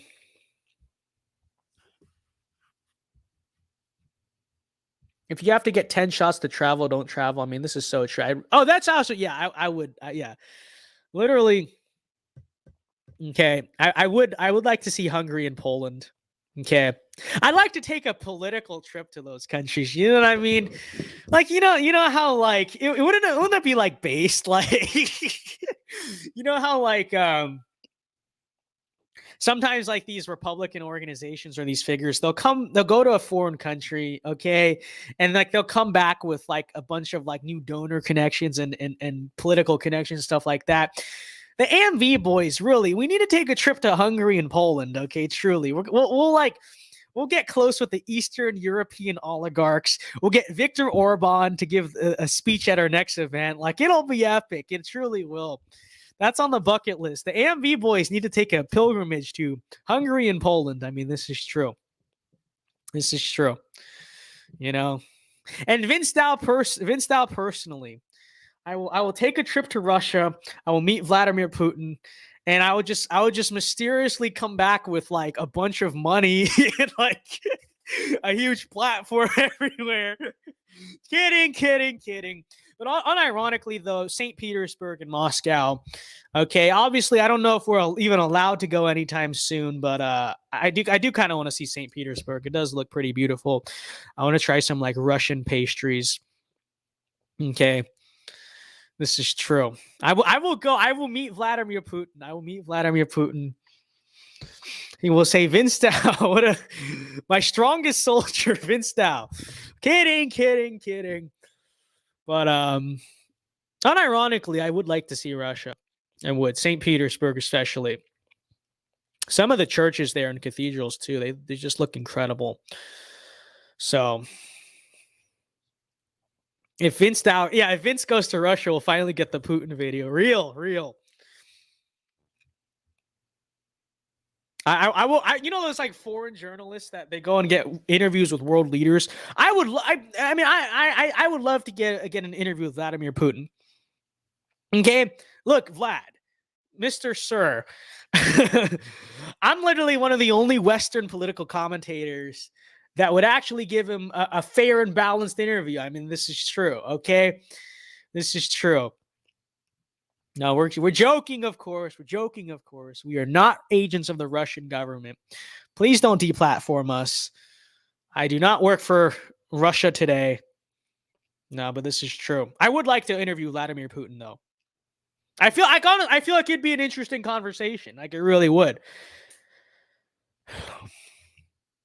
As we could ask him we could ask him about, his policies against certain things. And then we could also ask him other questions like, why is the abortion rate in your country so high? Or why is, you know what I mean? And give it a fair and balanced interview. I think it'd be interesting. I think it really would. I think Vince Dow should get to interview Vladimir Putin. Okay. Truly. Putin speaks English fluently. He does? I didn't know that because I've never actually seen him speak English. So that's interesting. I don't think he would answer my questions. Okay. He'd answer my questions. This is true. By the way, guys, I know I haven't promoted in a while, which we need to do, but we still have merch. Okay. We still have merch. I'm wearing the Science and IR t-shirt right now. Link in the description, or go to www.vincedao.com. Okay. We still got it. I need to start promoting it again. Okay. I like promoted it for like a week barely. We need to bring back the merch as like a thing. Okay. And I need to upload that Caesar Trump shirt too. It's pretty cool as well. So KGB about to record episode with current revolt found. Oh, we love Tony. Tony's epic. Met him a few times. We are big fans. Vincedao fully endorses Tony Ortiz and Current Revolt. We love Current Revolt. Shout out to KGB. Actually, I'll be in Dallas this week. Okay, I will. So I gotta KGB. We need to arrange this. I'm sure we'll make it happen. I'll be at CPAC, Texas. So this needs to be a thing. So he won't ban abortion. He won't actually promote family building in church, even if he says they are good things. Well, I think he does. I think he just doesn't do it enough, because it's important to acknowledge the abortion rate has been cut in half, I believe, under Putin. The birth rate has gone up, even if it hasn't gone up as much as we like. The rate of Orthodox Christianity is recovering. It's a slow process. I think that's kind of the right take on kind of Putin's domestic policies, is that in many ways you could argue they're insufficient. But as compared to maybe what's happening in the West, where these things are going down, and, consider the situation he was handed to. I mean, this guy's literally handed the Soviet Union, and then beyond that, Boris Yeltsin. Literally, the country was controlled by like warlords and stuff at the time. So, I think there's nuance to it. I think it's important to recognize, even if it's insufficient, I think there's a lot of good that's been done. But you could definitely make an argument that you wish Tsar Putin would be like a czar and like do more on that front, And he does kind of try to like walk this line between like appealing to the old Russian Empire and appealing to the Soviet Union. And I think that's kind of cringe. He really should just go full, we're going to restore the czar moment. You know what I mean? But, I understand. I guess he kind of walks this like political tightrope, because he understands if you want to make a conservative, like appeal to tradition, appeal in Russia, you kind of have to play the line of, the line of both, you know what I mean? But,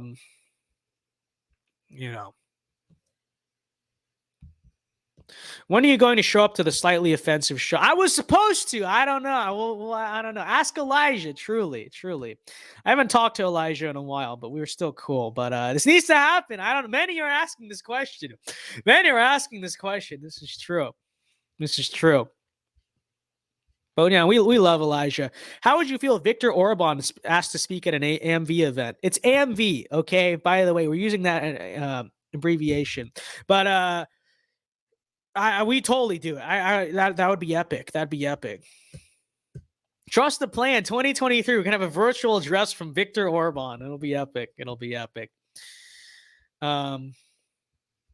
But yeah, anyways, guys, it's getting late. It's 11:59. I will wrap up the stream here. Okay.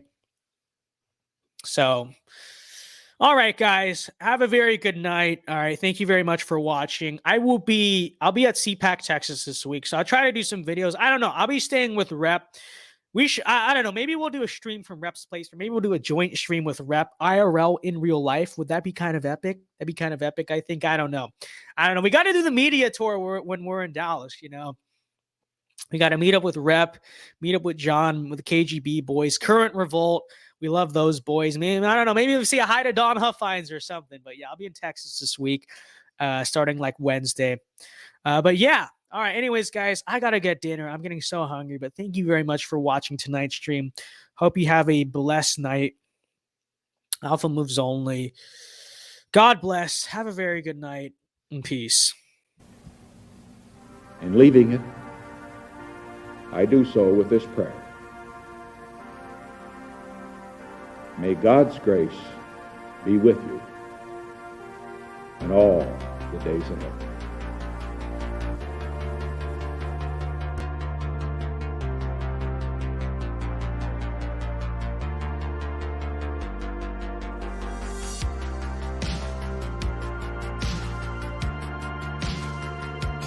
And it's easy to be discouraged right now, but it won't defeat God's church. Be encouraged. There are thousands of prophets who have not bowed the knee to Baal. And be encouraged. At the end of the day, the bride of Christ will be defended. She will be protected. She will be preserved. And she will be restored, redeemed, and rescued by her Savior. Amen.